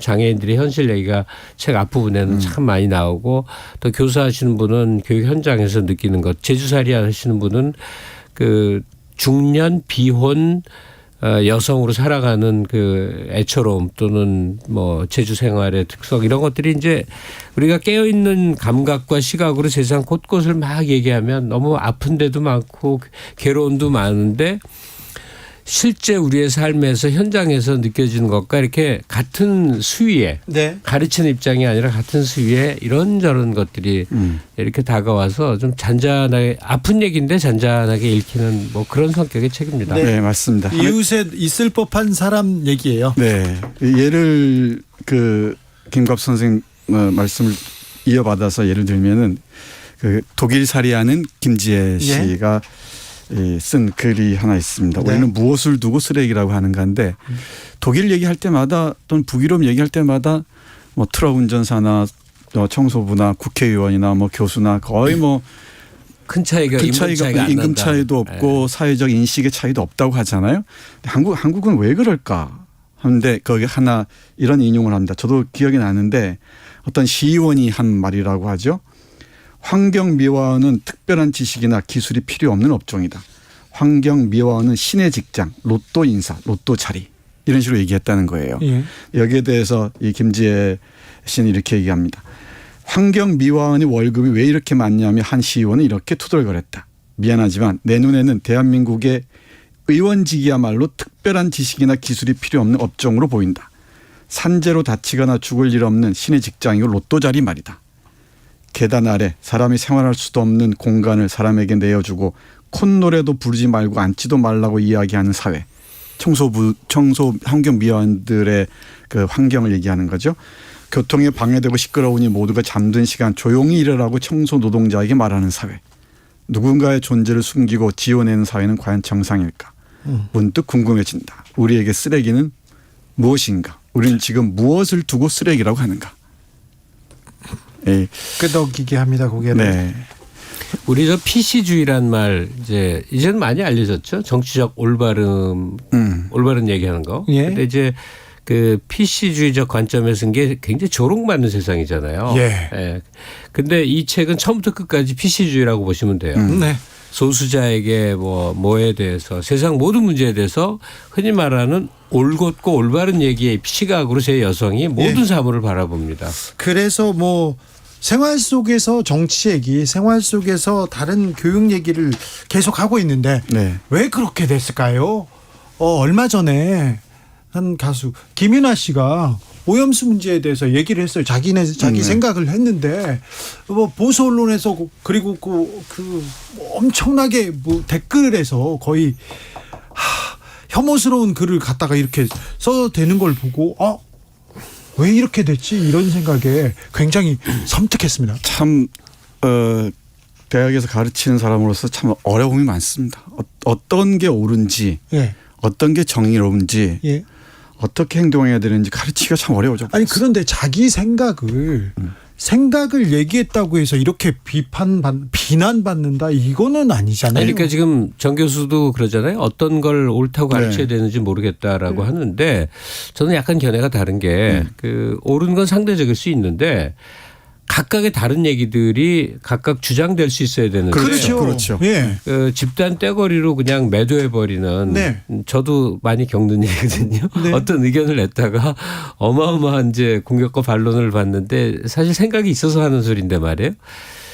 그게 그 대중의 이제 성장의 한 결과물이기도 해요. 그래서 여론이 형성돼서 이제 때로 몰려가면서 죽일로 만들고 비난하고 뭐 이런 건데 그게 너무 심한 것 같아. 네. 다양한 견해가 공존할 수 있는 세상을 만들어가는 게 필요한데 말이에요. 그렇죠. 생각은 할 수 있어야죠. 그걸 표현할 수는 있어야죠. 그렇죠. 생각하고 표현할 수 있어야죠. 그렇죠. 사실 지금 정부도 이런 식의 그 집단주의적 어떤 몰매를 주는 거에 상당히 일조를 하는 것 같아요. 정치가 가장 지금 그런 그 몰매주의라고 하셨습니까? 거기에 지금 앞장서 있지 않습니까? 뭐 지금 시사 얘기할 코너는 아닌데 예컨대 이제 일본이 방류하는 오염수에 대해서 여러 이제 의견들이 있단 말이에요. 예? 근데 정부가 정한 시각이 아니면 다 무슨 뭐 괴담이고 무지하고 선동됐고 비과학적이고 본인들이 과학적이라는 건 아무것도 입증된 게 없는데 상대를 향해서 비과학적이라고 이런 식으로 힘으로 밀어붙이는 그 여론화 공작 이런 게 어떻게 정부 차원에서부터 이루어지는가 하고 참 개탄스러운데 그 꼭 정부 레벨만이 아니라 전 사회적으로 누구에 대한 호감도 비호감도 비난 뭐 이런 것들 물론 사회적 공분 때문에 다수가 한번 그 목소리를 높이는 때가 있죠. 교사들 인권 문제 최근에 뭐 있고 어떤 웹툰 작가에 대한 전사회적 비판도 있고 뭐 이해할 수 있지만 매사가 각각의 입을 틀어막는 분위기로 가는 건 상당히 커요. 네. 위험하고 야만적이죠. 이와 관련된 글이 있네요. 그 문장이 있는데 한정선 씨가 쓴 글. 세 번째 챕터가 한정선 씨 책인데 이분이 이제 문제의식이 아주 강한 분이죠. 불평등한 평정심이라는 제목의 글인데요. 그 부분 좀 읽어보겠습니다. 누군가 굶고 폭력에 시달리고 문턱조차 넘기 힘들고 죽음을 생각하는 이 살벌한 고통의 사회에서 약자라는 이유로 상처를 외면하고 인권을 무시하고 있는 현실에서 평안하고 고요한 마음이란 것은 얼마나 잔인한 이기심인가. 민주주의는 시민이 주인이 되는 사회이고 그 시민은 모든 사람을 지칭하는 말이 아닌가. 시민 누구도 배제받지 않는 사회, 그것이 바로 민주주의 아닌가. 우리는 과연 민주사회에서 살고 있는가 하여 외부 자극을 그나마 균등하게 만드는 가장 손쉬운 방법은 제도화, 표면화하는 것이다. 사회가 보장하는 법률을 제정함으로써 인간이 인간다운 삶을 유지할 수 있도록 마지막 보루가 되고 혐오 세력으로부터 지켜낼 수 있는 방패가 되는 것이다. 네, 그러니까 우리 사회가 의견 개진이나 표명도 그렇지만 여러 국면에서 혐오라는 가장 부정적인 감정이 만연해 있다는 것. 이게 저로서는 가장 쓸쓸하고 서글프고 그렇습니다. 생각이 다를 수 있습니다. 근데 다르다고 해서 이렇게 혐오를 이렇게 일상화한다 이거는 아니죠.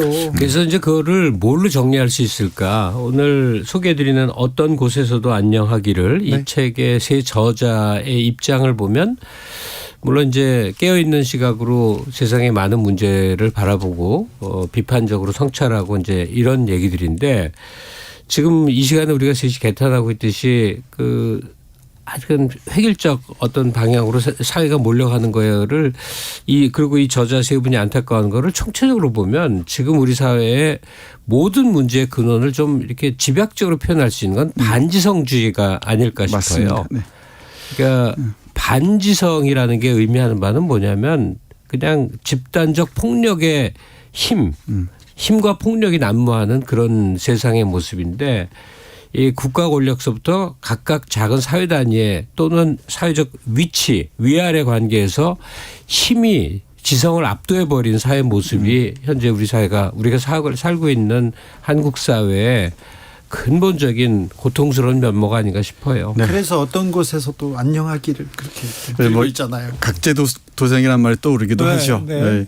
참 안타까운 서글픈 슬로건입니다. 각자도생 해야 된다는 것. 근데 가끔 한 권의 책이 예언서 역할을 하기도 하는데 지금 뭐 안보 위기도 선거를 앞두고 많이 짚혀질 것 같고 등등 하지만 공통적으로 지금 전문가들이 진단하는 게 우리가 아마 미중위의 경제 고통을 겪게 될지 모른다는 거잖아요. 경제가 추락하고 아주 심각한 상황으로 낭떠러지로 가듯이 지금 가고 있다고 뭐 너무 많은 전문가들이 진단을 하는데 그래서 이 책 제목에 말하는 겁니다. 어떻게 되더라도 좀 잘 살아내자. 어떤 곳에서도 안녕하기를. 여러분은 어떤 곳에서도 편안하시기를 안녕하시기를. 이 책의 제목이 된 그 구절이 있는 글이 있습니다. 한정선 씨의 글인데 태풍이 오는 날이 두렵지 않을 수 있다면인데 지난번에 비가 많이 와서 참 안타까운 목숨들이 사라졌는데도 정말 책임의 근원에 대해서는 별 고민들이 없는 것 같아요. 그 부분 잠깐 보겠습니다. 자연재해가 몰려오면 이 모든 약자는 가장 먼저 타격을 입는다. 내가 젖은 옷과 젖은 신발과 젖은 양말과 온갖 냄새와 사람들 틈에 열기로 비를 싫어할 때도 그들은 언제나 생이 흔들리는 체험으로 비를 두려워했으리라. 조금 생략하고 읽겠습니다. 우리는 그것이 단지 개인의 불행이라 말할 수 있을까? 사회적 시스템이 어디까지 시민을 지켜야 하는가를 헌법 제10조에 명시되어 있다. 모든 국민은 인간으로서의 존엄과 가치를 가지며 행복을 추구할 권리를 가진다. 국가는 개인이 가지는 불가침의 기본적 인권을 확인하고 이를 보장할 의무를 진다. 시민의 불행이 구조적 문제와 동떨어질 수 없다. 사회적 시스템은 따라서 태풍 하나에도 척박하게 작동돼야 한다. 이불을 덮어줄 존재가 없는 수많은 개인인 시민의 인권을 국가는 보장해야 한다. 바람이 거칠어지고 있다. 잠 못 들고 비바람이 두려울 사람들이 안전할 수 있기를. 태풍은 불어야 하고 불어올 테지만 부디 모두 무사하시기를. 결국 어떤 상황에서도 안녕하기를. 태풍은 불어야 하고 불어올 테지만 부디 모두 무사하시기를. 결국 어떤 상황에서도 안녕하기를. 네. 태풍이 불어와요. 방송국에는 많이 불어옵니다. 요새 막 불어와요. 하도 근데 태풍이 많아가지고 태풍 예보도 없어요. 네. 아무튼 안녕하시기를 그런 생각합니다. 심영복님께서 어떤 곳에서도 안녕하기를. 가슴에 와닿는 제목 같습니다. 글을 읽어보면요. 네, 그렇습니다. 조혜숙님, 하루도 안녕할 수 없는 요즘 오늘 추천해 주신 어떤 곳에서도 안녕하기를 보면서 마음을 좀 다스려 봐야겠습니다. 이렇게 얘기하는데요. 너무 좀 예쁘게 쓰려고 하시지 않았나 그런 구절도 보이기는 합니다만 생활 속에서 이런 고민이 있었구나. 그리고 우리 얘기구나. 이런 생각 들어요. 그렇습니다. 우리 주위에서 얼마든지 만날 수 있는 사람들입니다. 옆에 이웃이 제 아는 누나가 그냥 쓴 것 같다 그런 생각 계속 들어요. 이 부분 내 아는 사람 아니야 이렇게 생각이 드는 공감할 수 있는 부분이 많습니다. 글이 참 맛깔스럽습니다. 한번 꼭 읽어보시죠. 어떤 곳에서도 안녕하기를. 김갑수 선생님. 네. 안녕하시죠? 아니 두 분 얘기하는데 네. 나는 얘기하러 나온 사람인데 이렇게 얘기 듣기만 하고 자꾸 생각에 잠기게 되네요. 오늘이요? 네, 왜냐하면 이 제목이 진짜 너무 강한 걸 주네요. 어떤 곳에서도 안녕하기를. 왜냐하면 그 예감 같은 게 있는데 우리가 전 사회적으로 이제 큰 고통을 겪는 과정이겠구나 느껴지니까 아이고. 그런 상황이 되면 얼마나 힘든 건지를 알거든요. 네. 과거에도 겪어봤기 때문에. 네. 여러분은 어떤 안녕하기를. 곳에서도 안녕하기를 빌겠습니다. 두 분 감사합니다. 네, 저는 고맙습니다. 내일 다시 돌아옵니다. 주진우였습니다. 여러분, 집을 살 때 이것